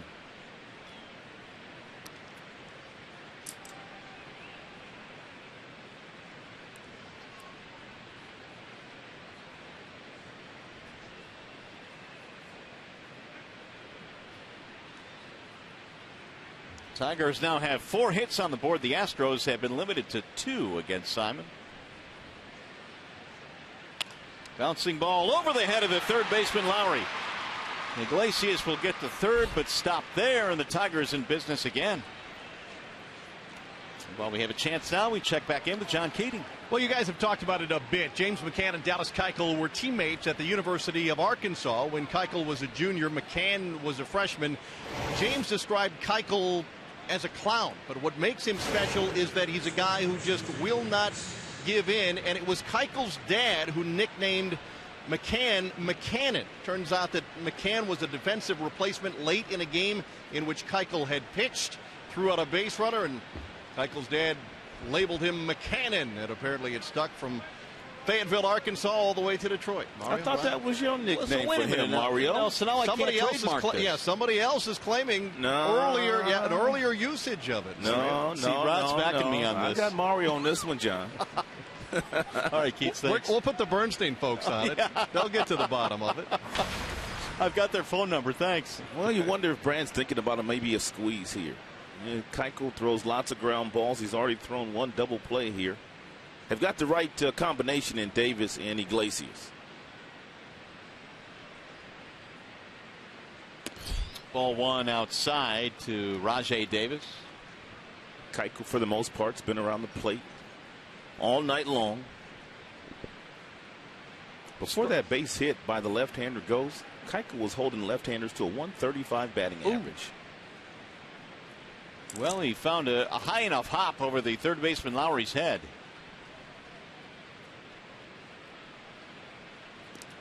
Runner back. Goes with 16 steals this year. It's going to be tough to run on Keuchel.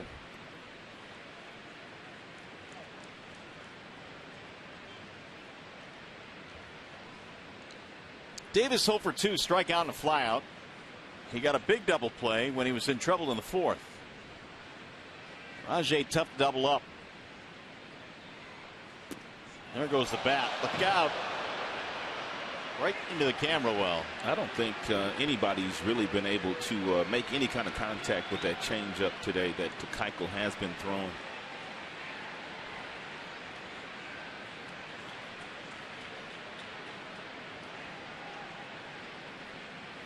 "65 pitches thrown by Keuchel so far.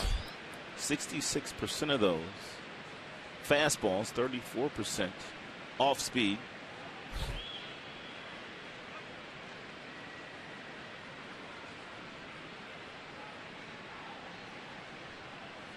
Davis waiting on a 1-1.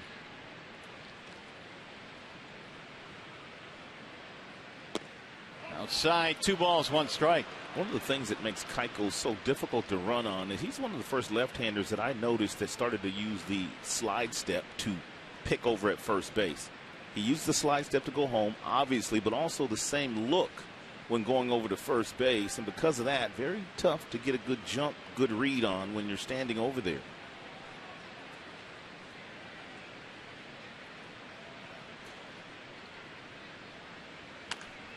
Chopped the third foul. Rajai Davis is very upset with himself because the back of his mind, he knows he's going to get that changeup and he just can't stay back long enough. 2-2. Kinsler waiting on deck. He got the rally started back in the fourth with a single and scored the only run so far for the Tigers.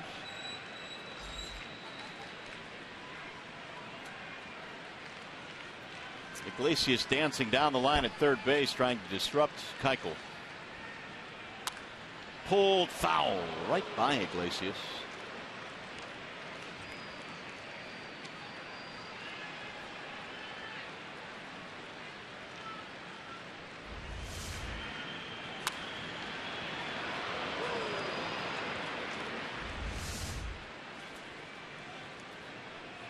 Tigers, for all of the inconsistencies they've had offensively this year, still lead the American League with a .273 team average.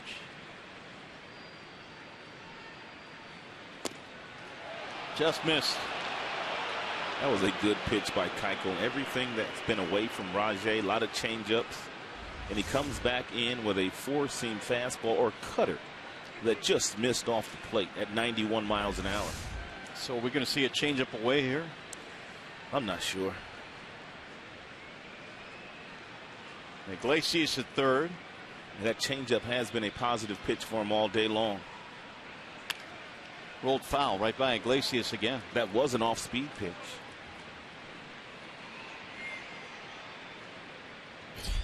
Rajai was ahead of it. 7-pitch at bat right now as Keuchel gets a visit.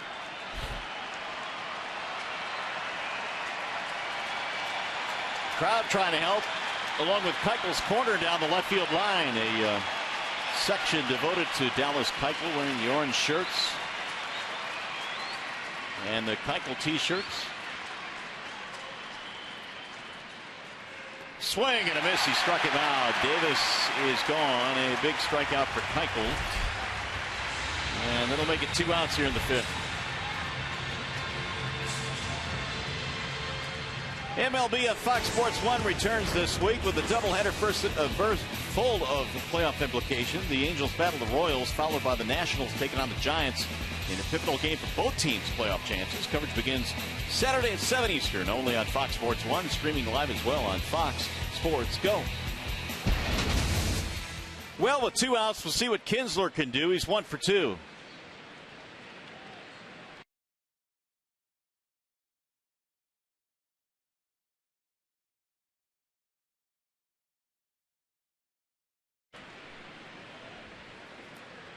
Pretty cool what they're doing down the left field line with Keuchel's corner. It's kind of like what King Felix does in Seattle. The King's Court. King's Court. That place is rocking when Felix pitches at home in Seattle. A little bit outside. 2 balls, no strikes. Well, they even got some of the beards out there as well. Is that real? They're all in. No, she took hers off, so it's not. Doesn't seem to be the same energy that Felix generates, though. No. Here's a foul, and the count now 2 balls, 1 strike. Let's check in with John Keating. Wanted to share this with you, Mario. I just got a tweet from 1-800-CALL-SAM. Uh-oh. Seriously, to you and to me and to Rod, we're on the McCann question. So, whatever legal fees are involved, they're going right to you, Mario. We're on the McCann question. Beautiful. Well, we thank the Bernsteins for their efforts. That's right. Just send me the bill. Here's the 2-1 coming home. Swing and a miss. 2-2 on Kinsler. Keuchel stands on the third base side of the rubber, which helps him disguise that changeup beautifully to the right-handers because it has such movement to the outside part of the plate. They see it in one spot, they start to swing, and when they start to swing, the ball just kind of fades down and away. We've seen several of those examples here this evening. Fouled it back. Kinsler got a piece. He is still alive. Tigers need a big 2-out hit here. They lead 1-0. We're playing in the 5th. Now the crowd's starting to show some energy.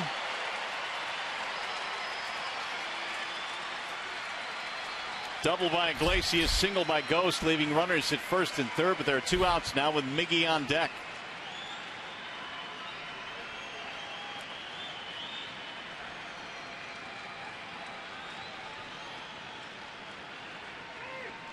And now time called as Keuchel was simply waiting until Kinsler would step out.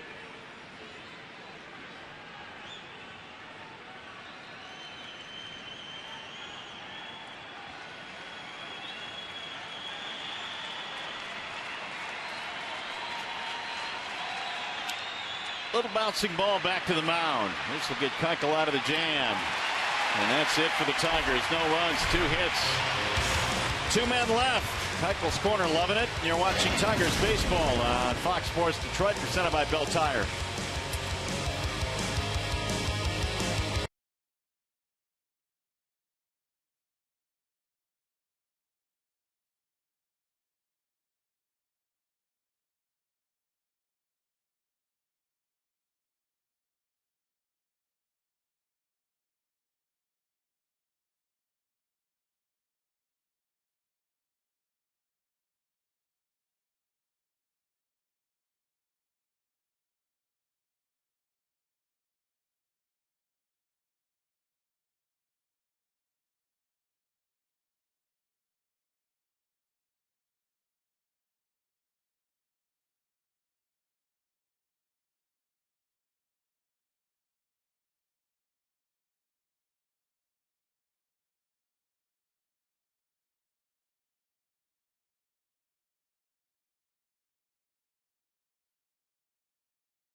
On that change piece, Simon knew he had to mitch Keuchel pitch for pitch because his team was not going to score a lot of runs here today. The one run the Tigers did score came in the 4th inning with a runner on base, runner on third. He sliced one the other way, right past the first baseman. So Gonzalez leads it off here in the bottom of the 5th. Simon goes back to work, ball 1. Gonzalez, Castro, Altuve. 8-9-1 in the lineup for the Houston Astros. 1 run, 5 hits for the Tigers. No runs, 2 hits for Houston. Gonzalez looks at a strike, 1-1. Alfredo Simon is 10 of 17 in first pitch strikes thrown so far here tonight. The one thing about going up against the Astros, they swing so much and they miss so much. You don't necessarily have to give them a good pitch on the very first offering of an at-bat, because you can still get back into the count because they like to swing.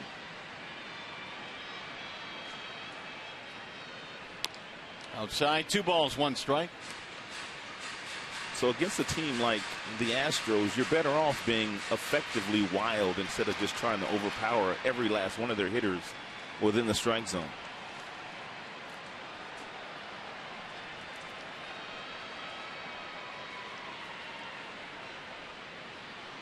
Astros, the only team in the American League with at least 1,000 strikeouts this year. They lead that category by a pretty good margin. There are a couple of teams in the 900 range, but that's just a part of what they do.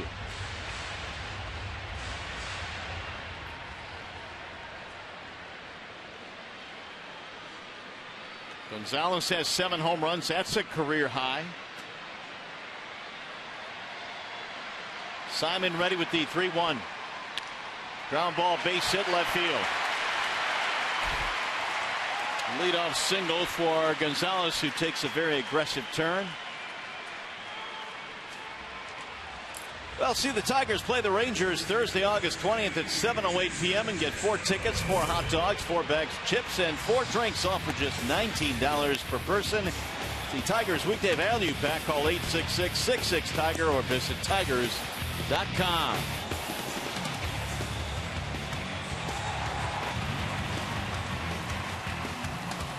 Astros fans really haven't had a whole lot to cheer about tonight. That is only their 3rd hit of the evening. Although Simon does have 3 walks as well. Here's Castro.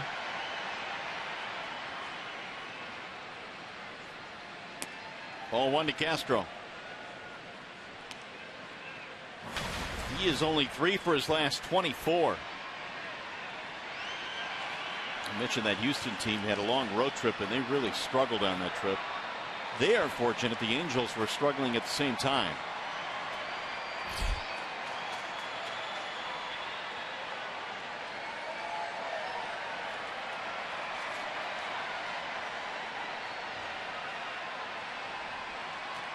Swing and a miss.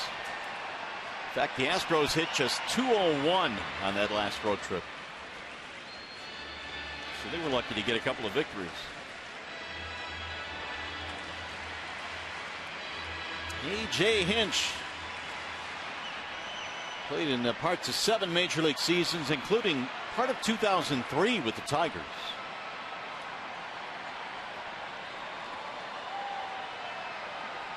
Craig Monroe was telling a story about A.J. Hinch. Craig Monroe played with A.J. in Toledo for a spell. Drill to right field, down the line. That ball is going to go to the wall.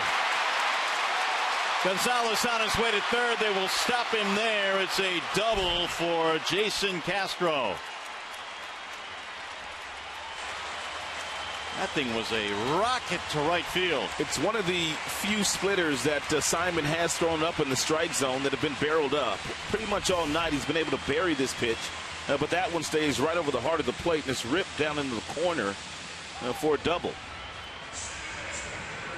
Just to finish that story on Craig Monroe and A.J. Hinch. Craig Monroe said that when A.J. Hinch was a player in Toledo, Craig could already see that there was a possibility that he would be a manager because he would take some of the other guys when they weren't hustling and kind of whisper in their ear and say, you're a little better than that. So he could see the leadership skills that A.J. Hinch had when he was a player in Toledo. Well, his time with Detroit wasn't very long, in 03, but the time we spent around him, we kind of got the same feeling. They're just those guys that eventually will manage. It's his 2nd managerial stop. He also managed in Arizona. Here's Altuve now. Nobody out. 2nd and 3rd. They're in tight at the corners. And Altuve takes ball 1. As a matter of fact, before A.J. Hinch got this 2nd opportunity, he and Brad Ausmus were both working in the front office for the San Diego Padres. Right. And now here they are matching wits.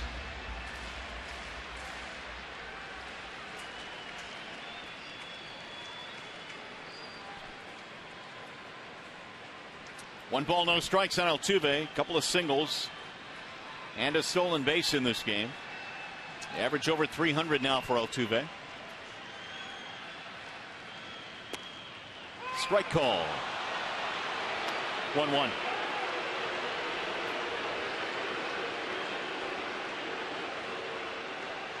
Simon in a jam. Again, 2 runners on, but this time with nobody out.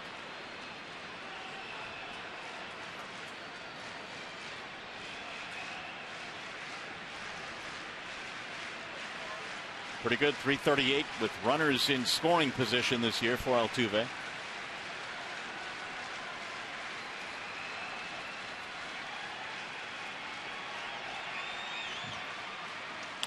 Ground ball back up the middle. Iglesias has it there. He'll get the out. Altuve will get the RBI, and it's a 1-1 ball game. It's a nice at bat, nice productive at bat by Altuve. Hitting something up the middle to plate 1 run and get the other guy over to 3rd base with only 1 out. Iglesias thought about it momentarily, going to third base to try to get the out there. He looked, and then he thought better of it. Let me just take the sure out.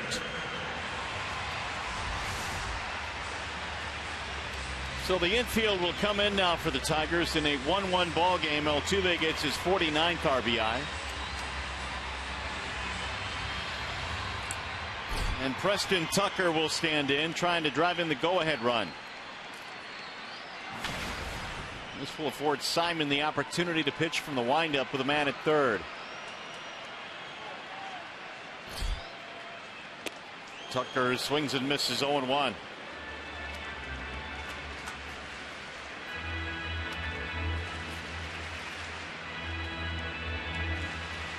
Ground out pop up for Tucker.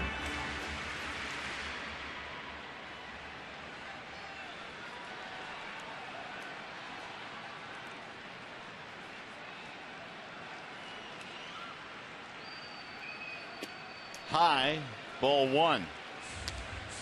Tucker was called up in May.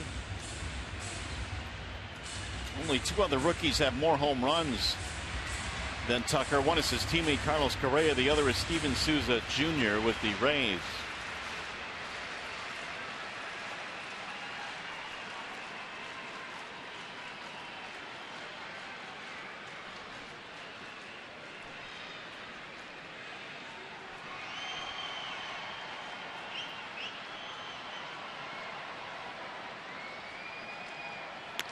Way high, 2-1.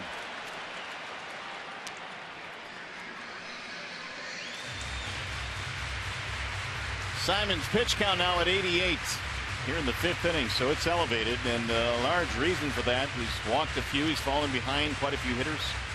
Got 3 walks in this game.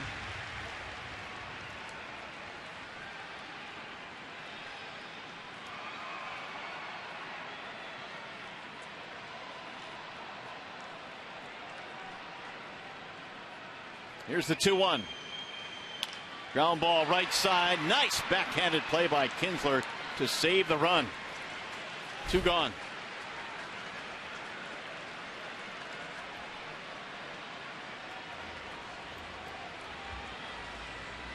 Now it's going to be Correa, and we'll see what Simon wants to do here.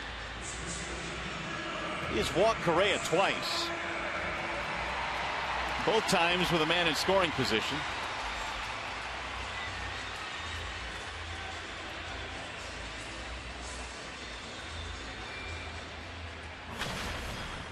Well, he's already pitched around Correa twice tonight. You'd have to be pitching around him again, I'm thinking. I don't think so. Take your chance with Jed Lowry waiting on deck.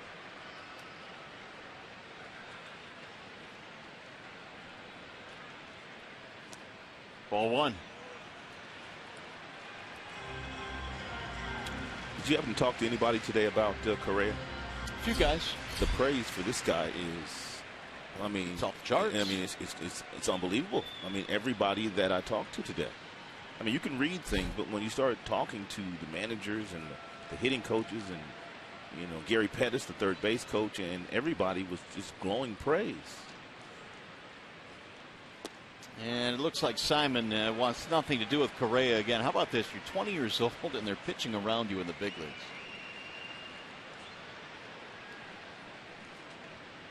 Pretty special.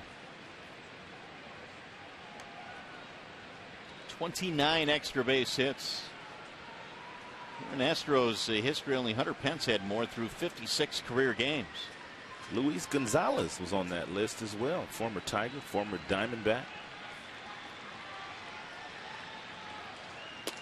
And he stayed away again, 3-0. JD was on that list too. Well, Correa in his first 2 at-bats showed he wasn't going to get himself out, so Simon has gone 3-0 again against him. And apparently that's the scouting report that was given to Simon and McCann before the game, to simply pitch around Correa every opportunity that you had.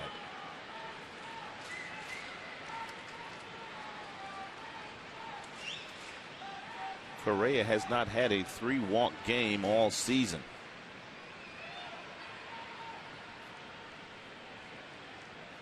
He has one now. third walk for Carlos Correa, putting runners at first and third. And so Jed Lowry has had a couple of opportunities, has come up short. He'll get another chance here.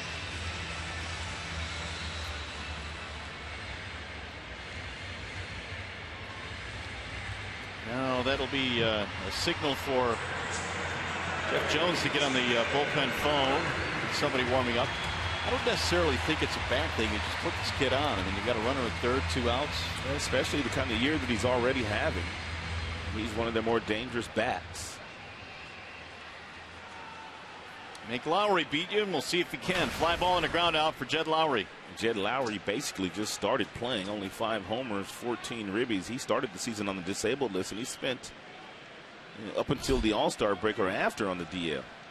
He was out for a while. Torn ligaments in his thumb. Ball 1. 1-1 ball game. RBI ground out by Jose Altuve has tied this game. We're in the bottom of the 5th.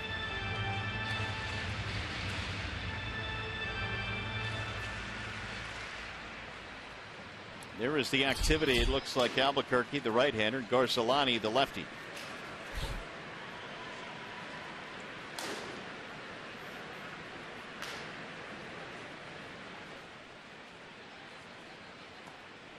Bouncing in.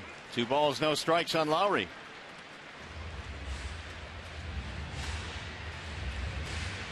Carlos Gomez waiting on deck. Check that. Lowry did not start the season on the disabled list, but shortly after the season began, he landed on the DL. He was one of the hottest shortstops in the American League when he went down with the injury. And then he came back and his job was gone. It was gone. I mean, he had a really good month of April. He hit 300 that month, hit 4 home runs. And then Correa came to the big leagues.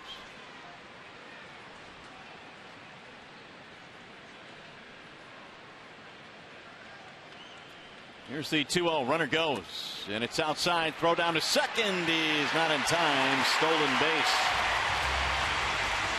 Correa has his 10th.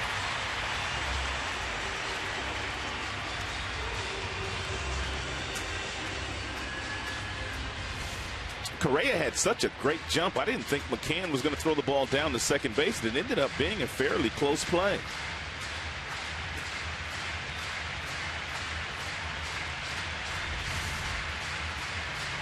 Meanwhile, it's 3-0 on Lowry.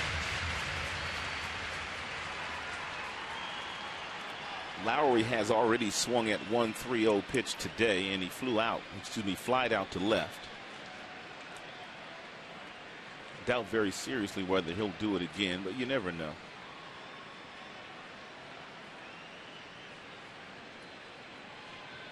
Second and third for the Astros. A run in, 2 outs.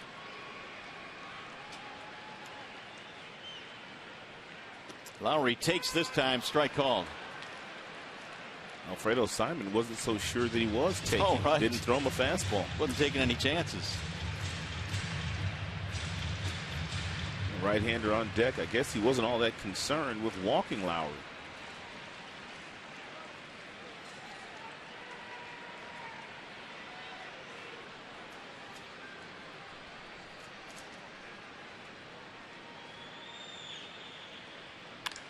Driven in the air to left field. Ball is hit well. Davis goes back, looks up against the wall. 2 runs will score, and this time Jed Lowry comes through. 3-1 Houston.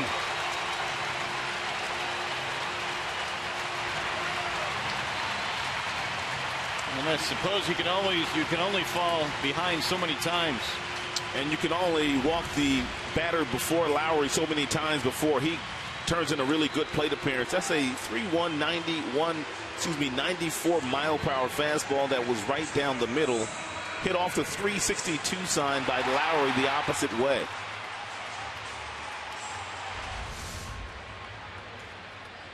That'll bring up Carlos Gomez, 8th double of the year, and the Astros have their first lead of the game. It's a 3-run 5th inning. Lowry with RBIs 15 and 16. Gomez fouls it away 0-1.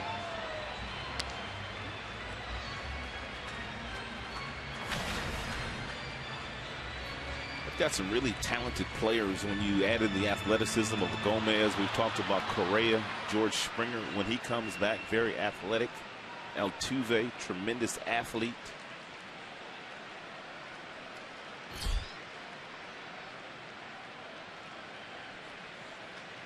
Here's the 0-1. Right back up the middle. Kinsler diving stop, throws, and he got him at first base. What an outstanding play turned in by Kinsler. A diving Gomez at first is just nipped at the wire as Ian Kinsler turns in a beauty. And the Astros settled for 3. They have the lead.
There in the bottom half of the 5th inning, and as promised earlier in the game, we have selected the Data Strong fan photo of the game.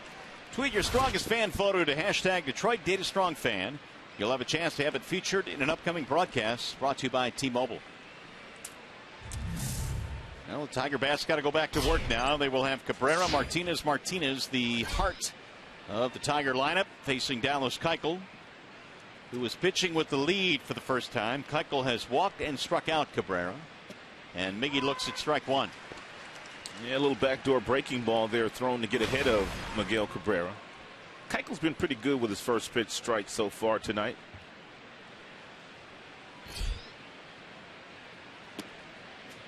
There's a strike called, and it's 0-2.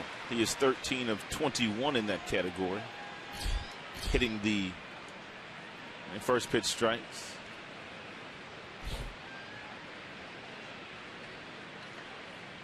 Now the 0-2 to Miggy.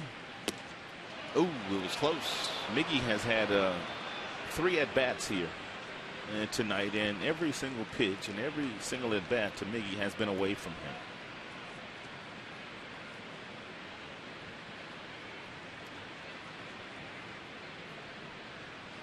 Swing and a miss, and Cabrera is out of there. He has fanned twice tonight. 1 out here in the 6th.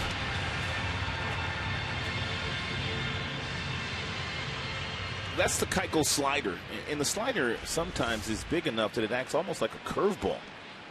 This is a big break here. It's a real tight slider with a big break to it. And every pitch outside to Miggy, the last one buried at the bottom of the strike zone. 7 strikeouts now for Keuchel. Martinez has provided the Tigers their only run, an RBI single. That's in, strike 1. Mentioned earlier, the season strikeout high for Keuchel is 13. He's had a couple of 12 strikeout games. 11 strikeouts. Now the 0-1. 0-2 on Victor. Keuchel very much is in the Cy Young conversation, wouldn't you say so? No doubt. With the year that he's having? There are some guys that are having some really good years, but Keuchel's numbers match up favorably. Started the All-Star game in Cincinnati. Bouncing ball, and that's going to be picked there by Gonzalez. Awkward feed, but they got him. 2 gone. And here's some of the candidates that we came up with before the game today. Hernandez, Keuchel, Price, Sonny Gray, and Chris Archer, all having really good years. I guess you could make a case for several of them. Yeah, you could. I mean, based on these numbers here, best ERA is Sonny Gray. Felix the most wins. Chris Sale has more strikeouts than any of them, and he couldn't make the list. Felix Hernandez missed by an eyelash of winning a Cy Young last year. An eyelash. He's in the conversation every year, it seems. For sure, and their team is always in last place, yeah, too. Can you imagine if he played on a winner? JD's slow roller, left side of the infield. Correa's throw, saved at first base. He pulled him off. And the Astros will take a look at this.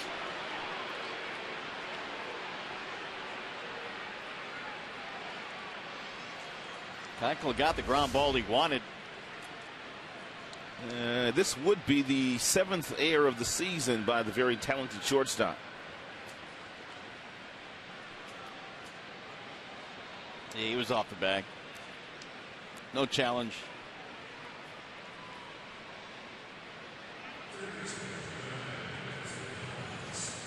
So we'll see if the Tigers can take advantage of this 2-out error.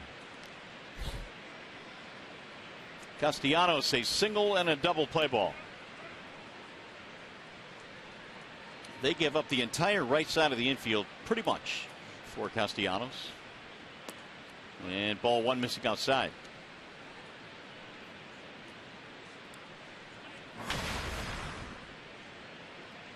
Nick at 241 now. He's knocked in 51 this year.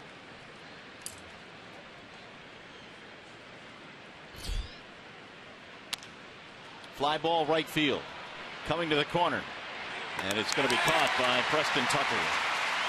No runs, an error, 1 man left. We go to the bottom of the 6th at Minute Maid Park.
Runs in the bottom half of the 5th inning, and then they were looking to score another one, but Ian Kinsler made a really nice play to take a hit away from Carlos Gomez.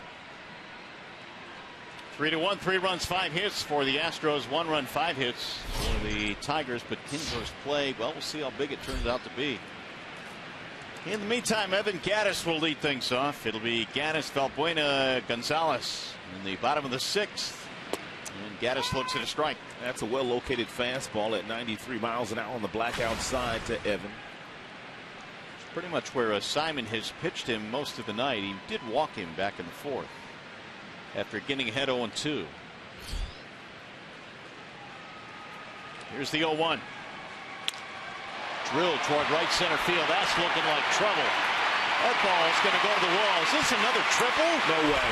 Gattis rounding the bag. He's going for 3. The throw. It's a 3-bagger. That is 9 triples. How is this possible? It's not. 9 triples. Yeah, he threw him another fastball that was away, and Gattis was looking out there, and he didn't miss it.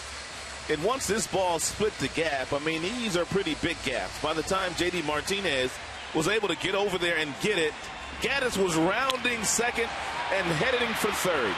Look at him, Mario. He's looking tripled out of that batter's box. Yeah, he is. He had 1 triple coming into this season in his career. He's got 9 this year, and that's going to be it for Simon.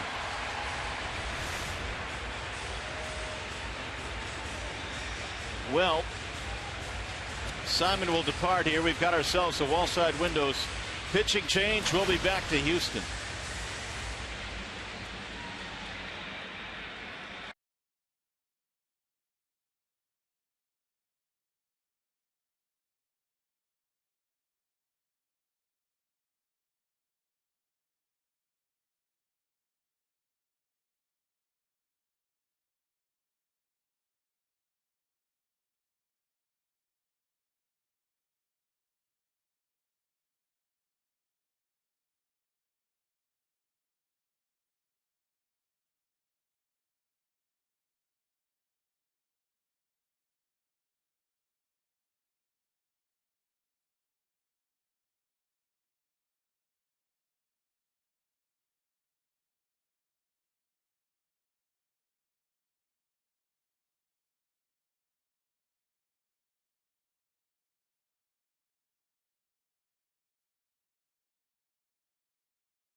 To split the gap in right center field, and he got himself another triple. Check out this. From 2013 2014, 1 triple in 783 plate appearances. This season alone, 9 triples in nearly half the amount of time.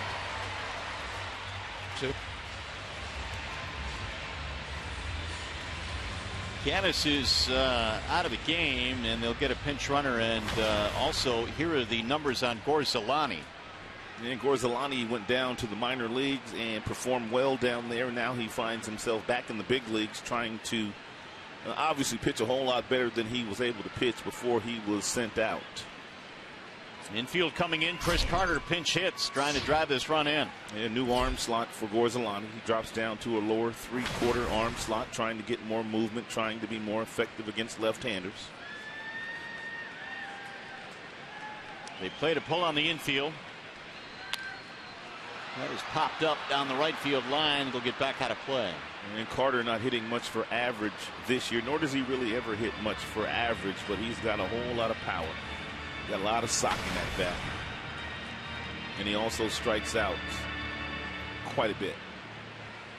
Switch hitter waiting on deck, Marwin Gonzalez. There is Jake Marisnik, the pinch runner.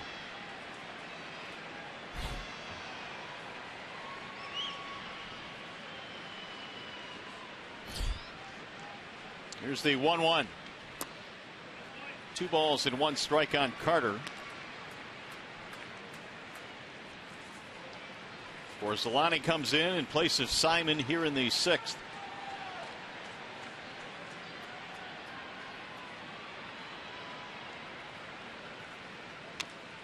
Rolled foul.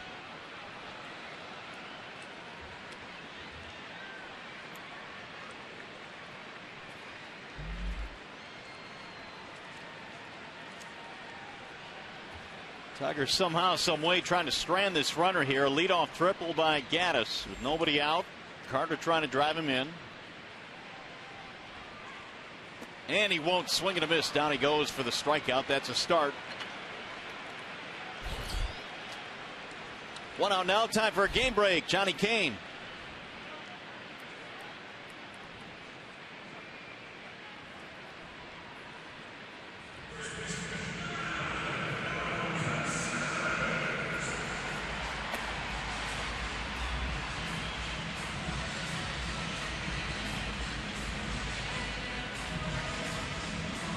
How about that? We didn't think the Jays would ever lose again, but apparently they did. Yeah, David Price took a shutout into the 8th inning. Yeah, Yankees went right back into first place. A big game for New York, especially up there in Toronto. They've got a packed house for the next couple of days there. Here is Marwin Gonzalez. Infield remains in. And it's in there, a strike on Gonzalez.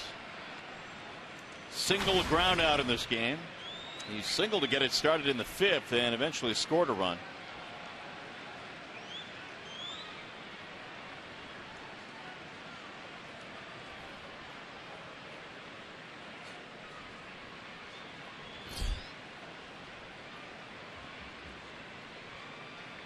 Simon goes 5+1 batter.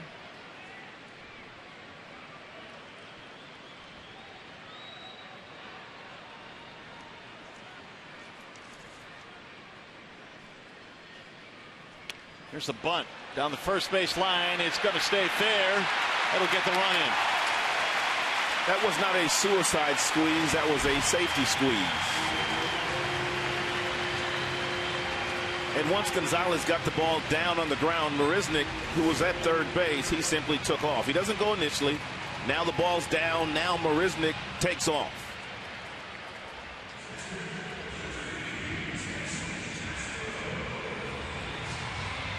So the Astros make good on the leadoff triple. Marisnick, the pinch runner, comes in to score. It's an RBI for Gonzalez, his 23rd.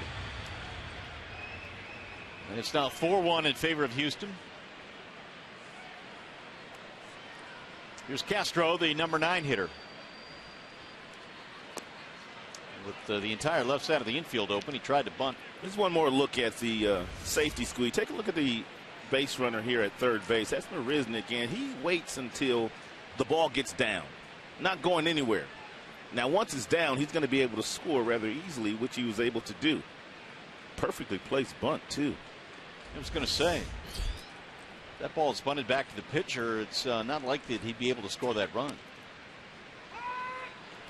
0-2 now, the count on Jason Castro.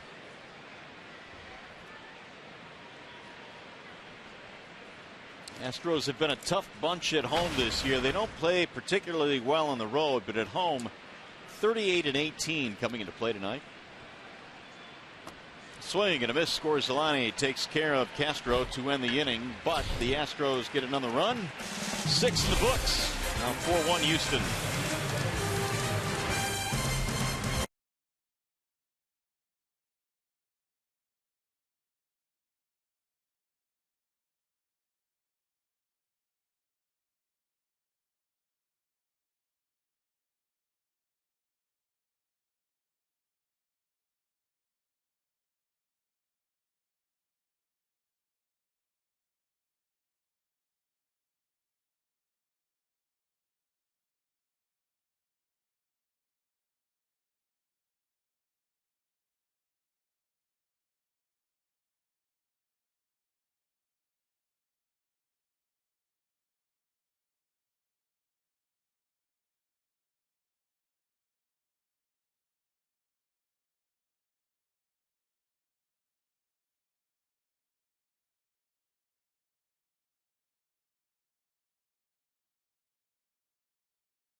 To beat here at this particular ballpark. He's 10-0, but look at the fading action on the changeup and also crisscrossing that changeup with that breaking ball down. He can work on both sides, outside and inside, with two pitches, the changeup and the cutter, and he's done it to perfection the majority of the night. And we've seen a lot of Tigers take swings like that this evening against Dallas Keuchel. So Keuchel, after 88 pitches, will go back to work here now in the 7th inning. And he leads it 4-1. It'll be the bottom 3 for the Tigers. McCann, Iglesias, Ghosts facing Keuchel. McCann is 0 for 2.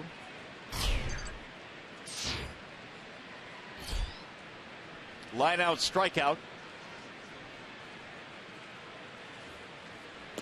And he dives in, strike 1. He's been doing that all night.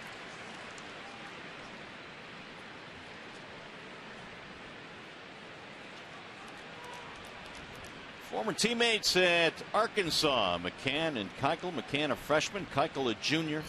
Razorbacks. Razorbacks, both of them. Drew Smiley was also part of that program when they were all there. Big leaguers coming out of Fayetteville.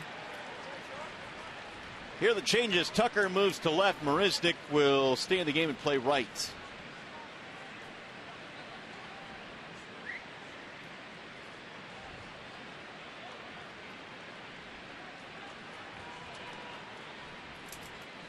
Keuchel getting ready with the 0-2. Here it is. And McCann steps out.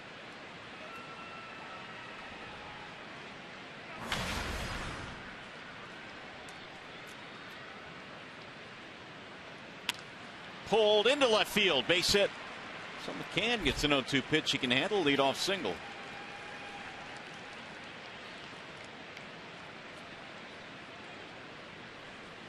Tigers have their 6th hit of the game. That'll bring up Iglesias.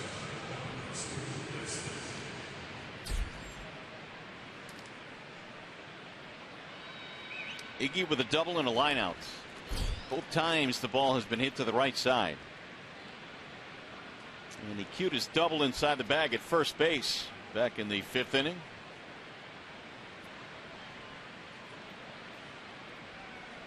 Swing and a miss, 0-1.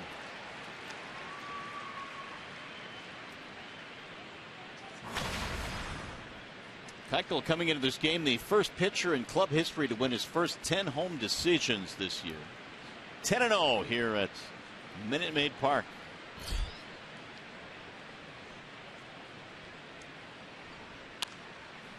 That'll get back out of play. No balls, 2 strikes.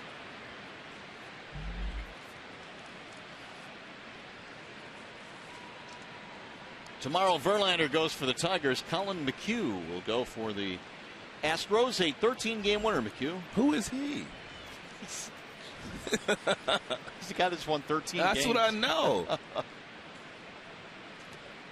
Didn't offer. 1-2. The Tigers will not get Kazmir in this series. They've got Fires against Boyd in the finale coming up on Sunday.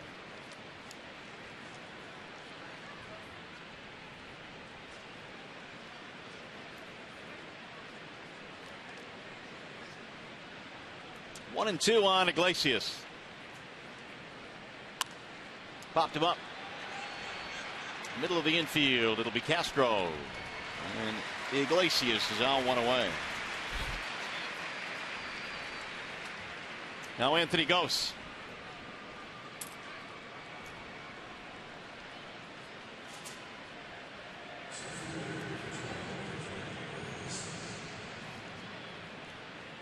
Dallas Keuchel last year had a pretty good season as well. It's not like he burst onto the scene this year. He was 12-9 last year with an ERA of 2.93. That was his coming out year, though.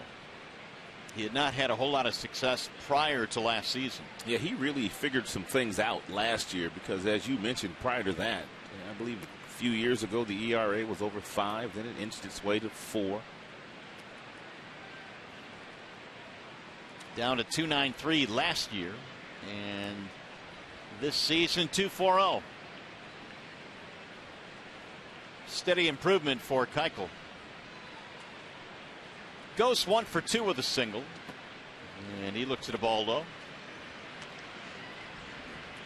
2 balls, no strikes. There is action now in the Houston bullpen. Harris, the right-hander, warming up. It's a Houston pen that's been pretty good.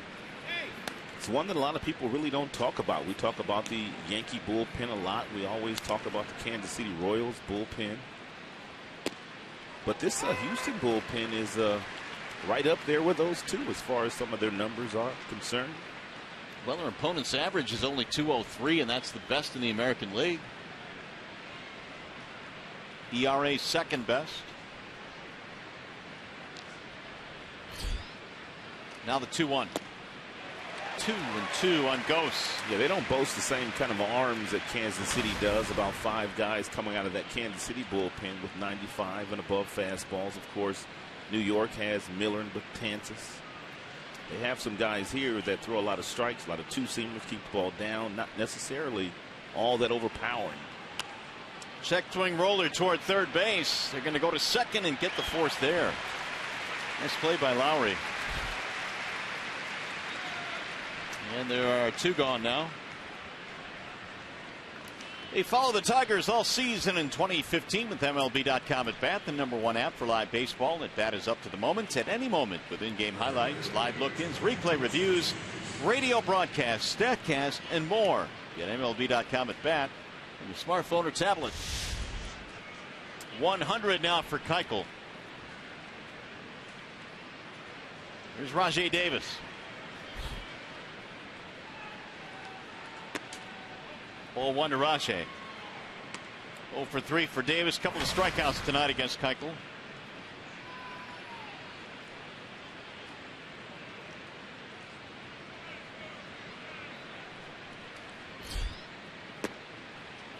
(2-0). Astros also a couple of days ago went out and got Oliver Perez. I saw that. From Arizona, the left-hander. He's pretty good on left-handed batters.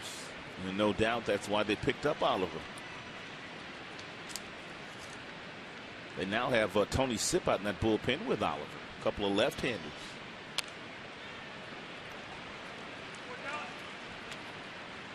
Two balls, 1 strike on Rajai Davis. Lefty on the mound tonight. Collins gets the night off. Rajai gets a start.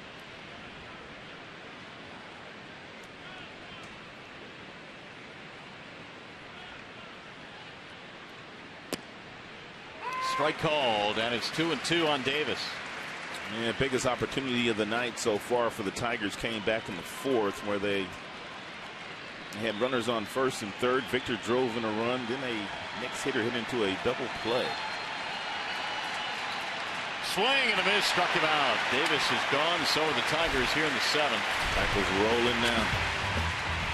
Still a 4-1 ball game coming up the 7th inning stretch. Brought to you by the Michigan Department of Health and Human Services.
Cycle as advertised, 7 innings, 1 earned run, 8 strikeouts, and Jose Altuve 2 more hits tonight, couple of singles, a steal, and a big RBI for them.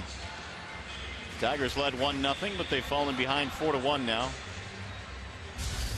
Wallside windows pitching change. Al Albuquerque is on. Albuquerque has finally gotten that earned run average under 3. And it's basically taken him all year to get under 3. He's been pitching some pretty good baseball. In his last 11 outings, he really has not been scored upon all that much. And starting to find himself pitching in more meaningful games when Tigers are winning. Not the case tonight, but usually, Brad, not afraid to use him in the 7th or the 8th inning these days. It seems like we've been talking about Wilson a lot and Hardy a lot. Well, Albuquerque, as you mentioned, has really come on. He really has. Lights out lately. Altuve to lead things off for the Astros, and he looks at ball 1. Tucker and then Correa to follow, 1, 2, and 3.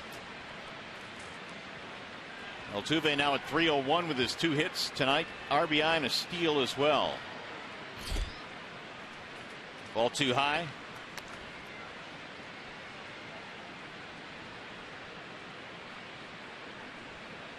Al has struck out 41 over his last 35+ innings.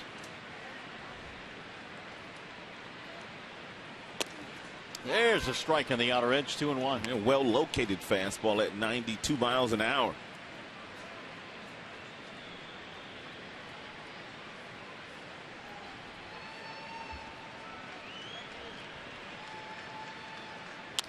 Bouncer back to the mound. Albuquerque knocks it down. He's got to hurry, and he kept his wits about him. 1 out. And the key for Albuquerque is not to panic. And once you don't field it cleanly, simply go over, pick it up, and then make sure you give Miguel a nice throw.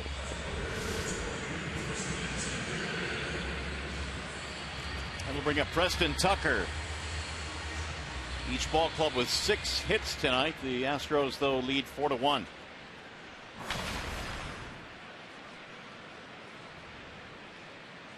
Tucker is 0 for 3. A couple of ground balls and a pop-up. Strike 1 to Tucker.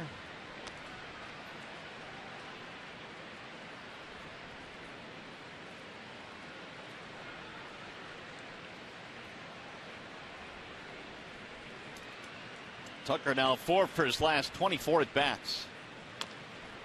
Pulled foul. They have him played to pull.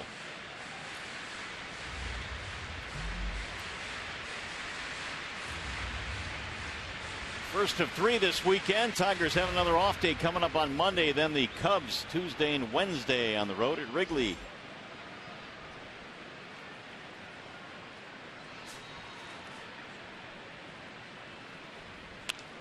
Whistled foul the other way. What's Brad doing? Directing a little traffic in the dugout? Yeah, I think he was moving J.D. Martinez, who was shifting a little bit to his right or to his left. We cannot get a good look at it, but you see where the Tigers have just kind of towels that they're leaning on up there in that Brad and Jonesy. Yeah. If you take a peek on the other side, man, they've got stat after stat after stat where A.J. Hinch is and his bench coach Trey Hillman. I mean, papers everywhere. We'll go to the backstop. Well, the game has certainly changed, hasn't it? I mean, we just caught a glimpse there of A.J. Hinch. I mean, basically looking down at all those. Look at that. Look like football charts. Game has changed. Remember, Jim used to have just one little piece thing of in paper his pocket. Yep. That was the way Jim Leland did it. Worked pretty good for him. But analytics now have become such a big part of the game, really, with every team. And if you don't keep up, you'll fall behind. You sure will. And it's the reason why this Houston Astros team has been able to make some steps and strides in the direction that they've made on a payroll that's not all that high. 2 gone on the strikeout of Tucker. It's Carlos Correa. He's not been able to swing the bat tonight because he was walked all 3 times by Simon. Albuquerque will give him something to hit here. And no need in walking him again. Correa came up with a runner at second in the first, a runner at second in the third. And a runner at third in the fifth. And all three times didn't get a chance to hit. Strike on the outer edge, 0-2. First 3 walks in a game in the career of the youngster Correa.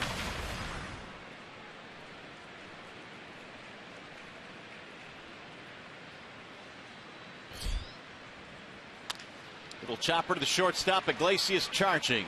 Man, does he have quick hands. 1-2-3 inning. 7 in the books. Miguel Cabrera will bat second when we get to the 8th.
Verlander pitching, and JB has told us his idol growing up was Nolan Ryan. Well, these days Nolan Ryan is the executive advisor to the owner of the Astros, and he was around in front of the Tigers dugout earlier today.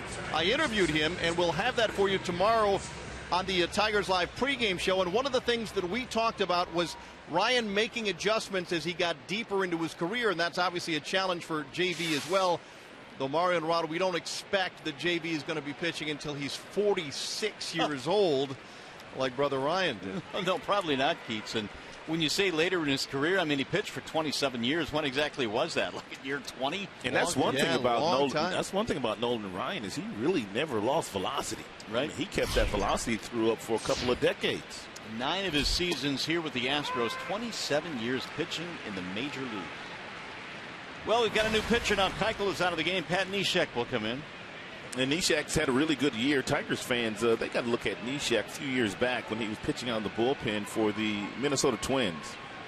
Nothing really has changed. He just kind of slings it up there. A couple of two-seam fastballs that fade down in the end. And that frisbee slider. Reed Ryan, the son of Nolan Ryan, is the president here in Houston. Here's the 1-1. To the right side in the air, and it's going to be Altuve. 1 gone. Kinsler retired. And bring in Miguel Cabrera.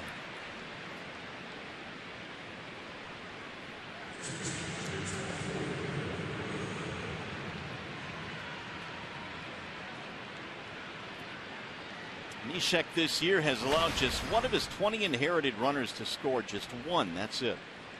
Of course, he starts the inning clean here, but he's leading the club with 50 relief appearances now. And this arm angle can provide a little bit or a lot of a different look. Also, not a lot of stress put on the arm of Neshek when you're throwing underneath the way that he throws underneath. Mickey hit it right on the nose, but right at Correa. That's frustrating. 2 outs.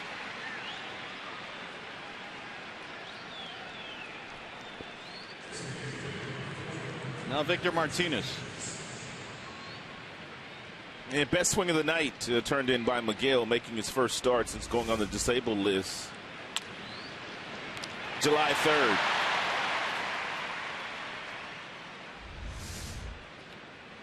Cabrera tonight 0 for 3 with a walk.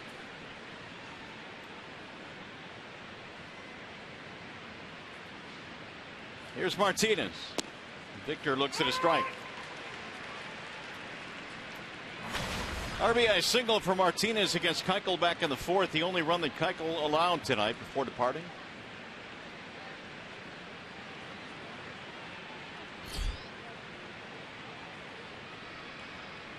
The 0-1 pitch. Lifted back out of play, 0-2.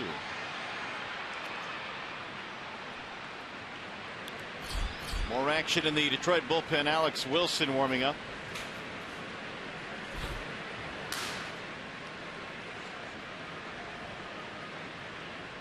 Yeah, Neshek has come in and throwing nothing but strikes.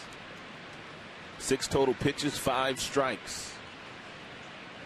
Swing and a miss. He struck out Martinez and Neshek with a 1-2-3-8. Boy, did he make that look easy. 7 pitches. 4-1 Houston.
All Oakland University alumni, students, and fans get a Tigers hat in OU colors and a ticket to see the Tigers play the Indians September 4th at 7:08 p.m. when you buy a special ticket package exclusively at tigers.com/special events. New pitcher now for the Tigers. It'll be the right-hander Alex Wilson. It's been a while since we've seen Alex Wilson. He had a little bit of a dead arm, sore shoulder that kind of kept him out of action for a couple of days, and they really didn't need him much after that. So Wilson will face Jed Lowry to lead it off. I was talking to Wilson today. He says he has 50 friends and family members here today. A lot of college teammates and whatnot. Nice. I guess he lives in Corpus Christi. I guess they say that's about a, hour and a half away maybe. His wife's from the Houston area, so they've got a lot of peeps here. Well, Wilson trying to duplicate what Albuquerque did at 1-2-3-7.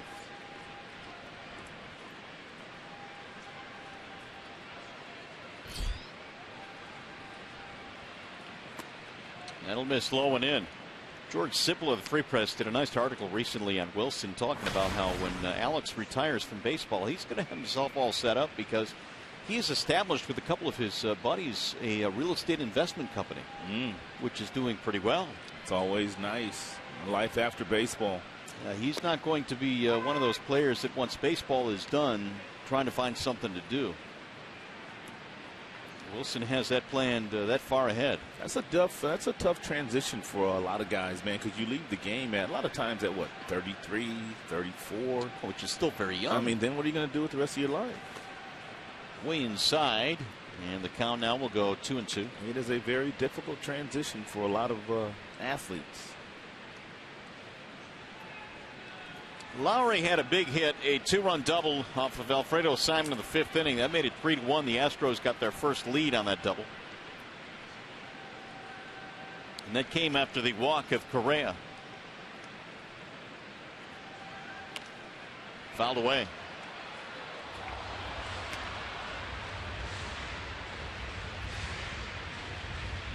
Two balls, two strikes.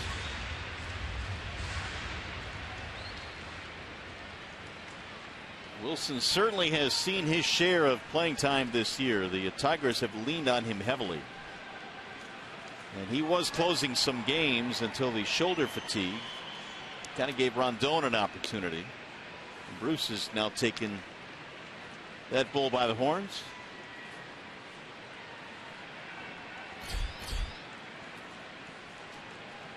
Carlos Gomez on deck.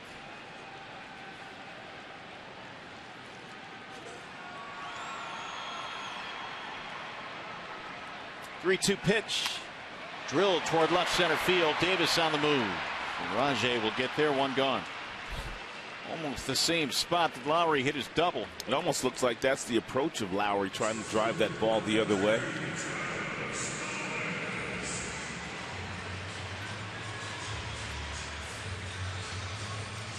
It's Carlos Gomez.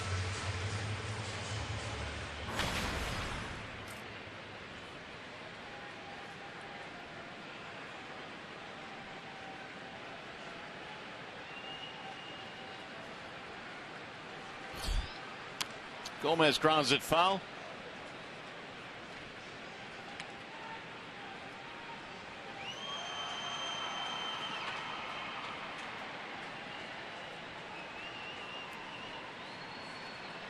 Hadn't done a whole lot tonight. Couple of ground balls and a flyout. Although Kinsler absolutely robbed him in the 5th inning on a diving play up the middle. Another big swing. He takes about as healthy a cut as any right-hander in the game. I mean, it is vicious. Well, I mean, it's not something you look at and say, yep, that's how you teach your young kids to do it. But it's worked at the major league level.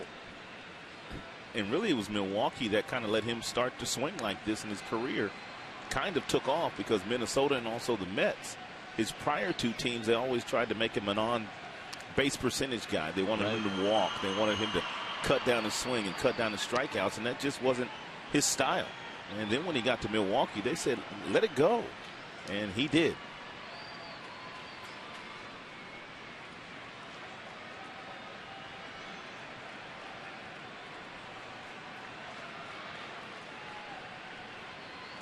Now Wilson ready. Here's the 0-2. I don't believe he went. He finally will get the appeal, did not.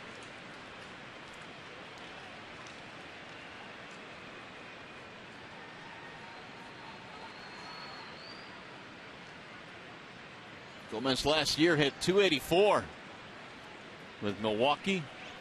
23 home runs. That's low, and the count now goes 2-2.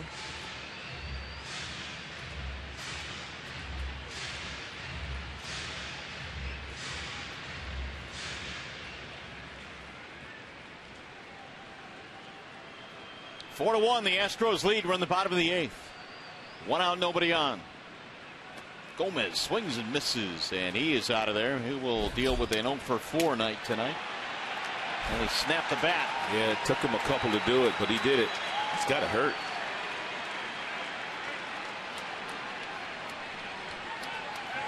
And Gomez showing some frustration. How strong do you have to be, though, Mario, to break a bat like this over your knee or your thigh? My question is, how does this not injure you? Wow. That's some serious anger right there. He missed the first time. And it took 3 shots. Ouch. 0-1 the count. Jake Marisnick getting his first at bat. Gomez still stewing.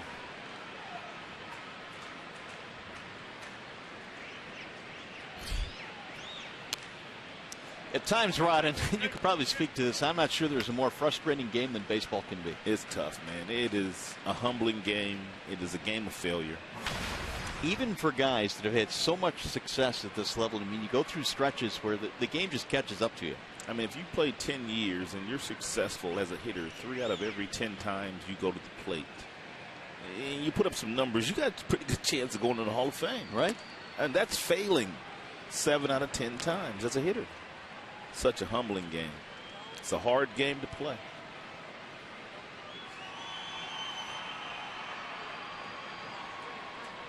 One and two on Marisnick. Came on as a pinch runner in the 6th inning and scored a run. Here's the 1-2. Bouncing in, 2 balls, 2 strikes. And this would have been Gaddis' spot in the batting order. It's the big boy, big play of the game. Evan Gaddis, the last couple of years, 13 and 14, 1 triple. This year, already 9 triples by Evan Gaddis.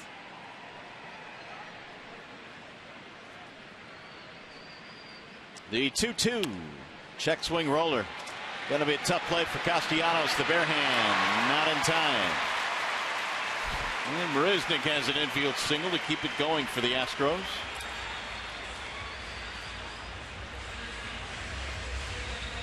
Absolutely nothing that Castellanos could do here. He was playing deep at his third base position. The ball right off the end of the bat by Marisnick. And by the time Nick was able to pick it up barehanded, he threw it to Miggy, but he knew he didn't have a play.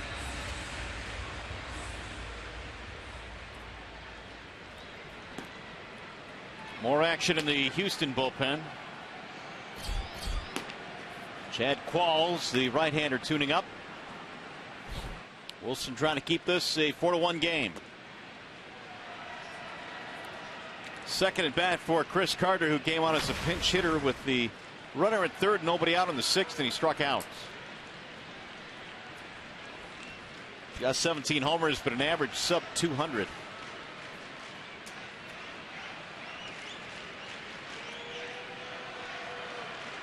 McCann going back to the bench. Equipment failure, apparently.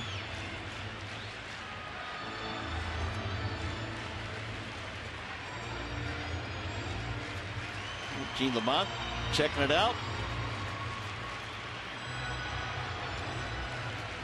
Gino's probably thinking, back when I played in my day, there's no way you'd come out of the game for this little problem. We used to catch with milk cartons, I bet he'd tell us. He probably did. Wheezy now.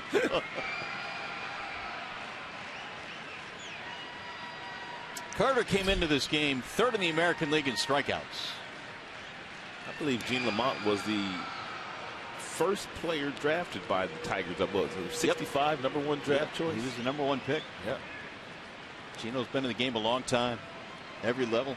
Pretty much most capacities, too. And shortly after that, Jim Leland came to the organization. Those two became friends, and they've been friends for a long, long time now. Runner goes. From his knees, McCann throws, and Kinsler unable to hold on to it. He might have been able to get that call had he been able to hold on to that. Kinsler, how about that throw by James? Nothing surprises you anymore with McCann. No, this is the first time I think I can remember him throwing from his knees, though. He did one other time. But how about this thing's on a clothesline. Ooh. I think you're right. I think it would have been out. Doug Eddings, the second base umpire, he was waiting to see before he made that call. Looked like it hit him on the left shoulder. Now a chance to drive in a run. Swing and a miss. Chris Davis leads the American League in strikeouts with 142.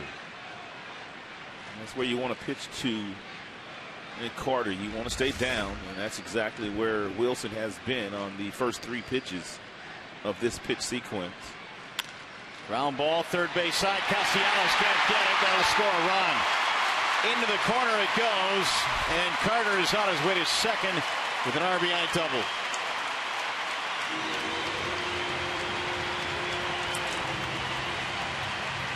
He squeezed one between the line and Castellanos.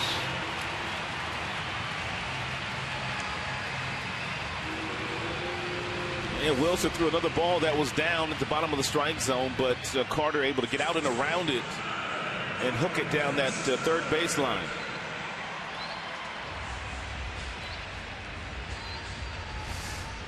That makes the deficit even larger now, 5-1 in favor of the Astros. And here's Marwin Gonzalez.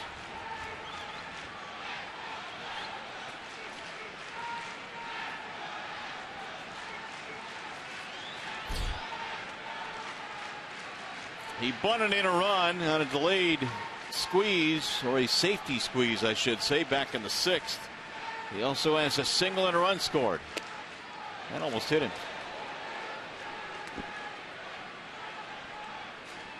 One ball, no strikes on Marwin Gonzalez. 23 RBIs for the first baseman slash third baseman slash shortstop, second baseman. He plays them all. In the American League, guys like Marwin Gonzalez are very important. Guys that can play everywhere. Way outside. 2-0. It used to be where the National League, it was pretty important, and it still is, to have guys like Gonzalez, but we're starting to see a lot of these guys in the American League as well because of the platooning system that's going on in baseball, with all the different stats that tell you to play a left-hander against this guy, a right-hander against this guy. The 2-0. Which, and you brought the point up in Kansas City, which makes it really kind of amazing. The Royals just kind of roll out the same guys every night. Same lineup, same guys. Versus a righty or a lefty. Doesn't seem to matter. And Ned Yost just doesn't get in their way. That is Luke Gregerson joining Qualls now. He's had a nice year.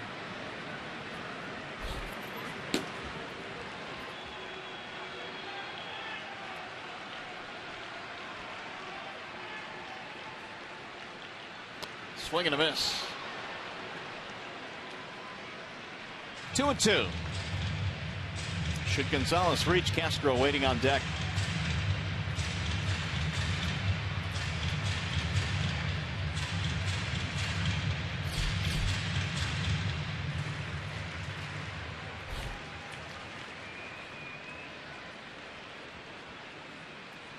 Tigers in the 9th inning will have J.D. Martinez, Nick Castellanos, James McCann.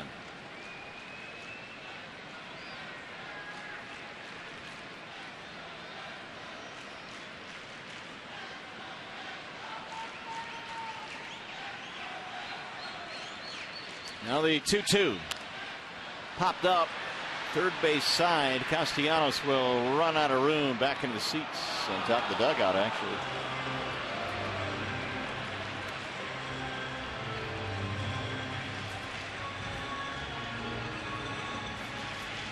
Tigers led 1-0 in this game. They got a run in the 4th inning off Keuchel, an RBI single by Martinez. Keuchel later in that inning got a big double play. Otherwise, the Tigers looked like they might get more than just the one. Keuchel limited the damage, and his offense got rolling with 3 in the very next inning. They've added 2 more.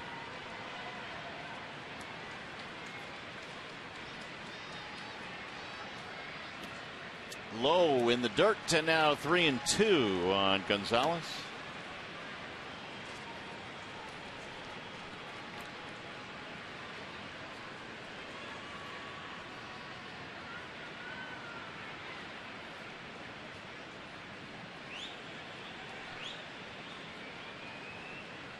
Carter with an RBI double here in the 8th inning to make it 5-1 after the 2-out hit by Marisnick.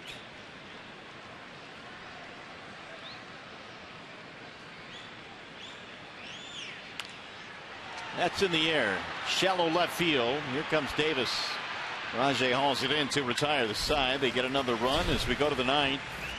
J.D. Martinez will lead things off for the Tigers in a 5-1 ball game.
All right, Johnny, thanks. It is the 9th inning now. The Tigers' last call for them, and they will face Luke Gregerson. And Gregerson has 23 saves and 28 opportunities this year, pitching in his 46th game and 38 strikeouts against 10 base on balls. It'll be J.D. Martinez to lead it off against Gregerson. Martinez, Castellanos, and James McCann against the Astros righty. 9th inning is underway. Swing and a miss, 0-1. And Gregerson not a hard thrower. We told you that the Houston Astros, although they boast a really good bullpen, they don't have a lot of hard throwers down there. Gregerson, an example of that. His fastball tops out at about 90 miles an hour. That'll miss outside.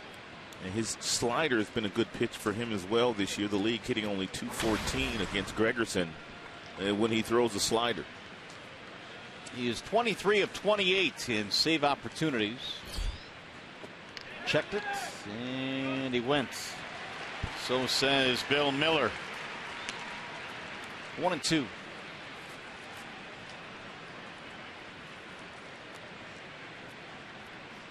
Gregerson came in the 9th inning on Wednesday in San Francisco, retiring all 3 batters for his 23rd save.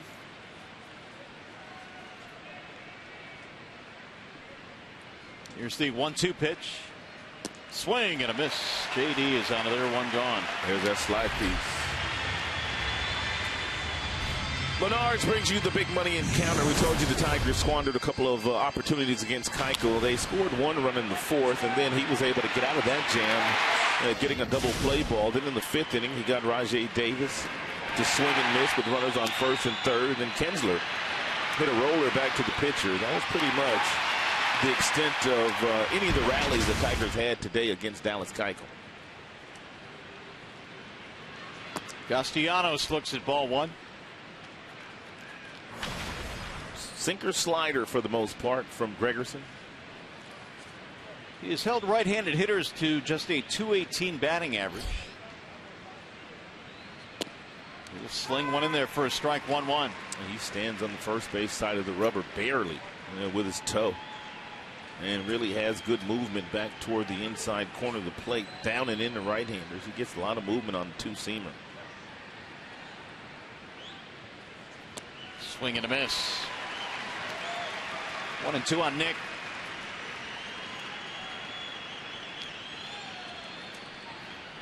Six Tigers hits in this game, 8 for Houston.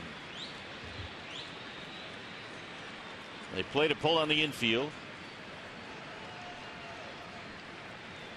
And the 1-2. Swing and a strikeout. How about Gregerson? This Astros team is looking to go 21 games over 500 right here in their home ballpark, Minute Maid, and Dallas Keuchel looking to go 11-0 at home. 11-0. There's that slider that yields a .214 batting average to opponents.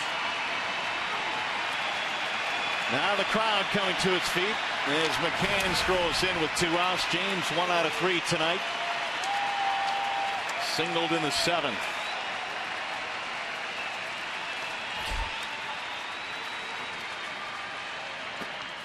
Ball 1.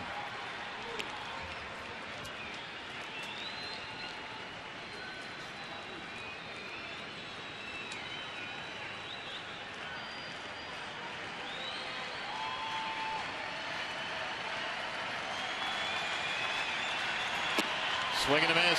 1-1. He likes that slider against the righties, doesn't he? He sure does, and that's why, for the most part, he's held him to .218.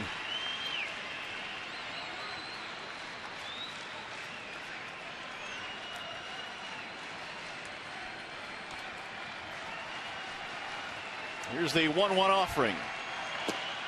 There it is again. Strike called. So now Gregerson has reduced this game to a single strike.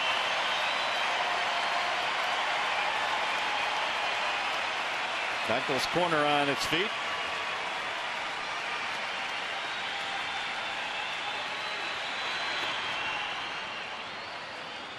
Keuchel's corner has not been disappointed all year, have they? They have not. Not here.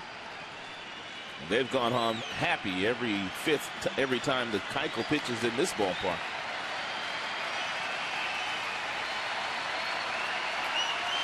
Two and two on James McCann.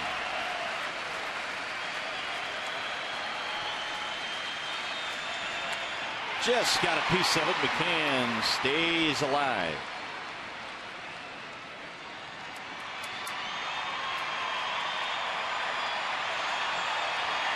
Everything else in the American League is over with the exception of Oakland, Baltimore. They're in extra innings. Here the Tigers are down to their final strike.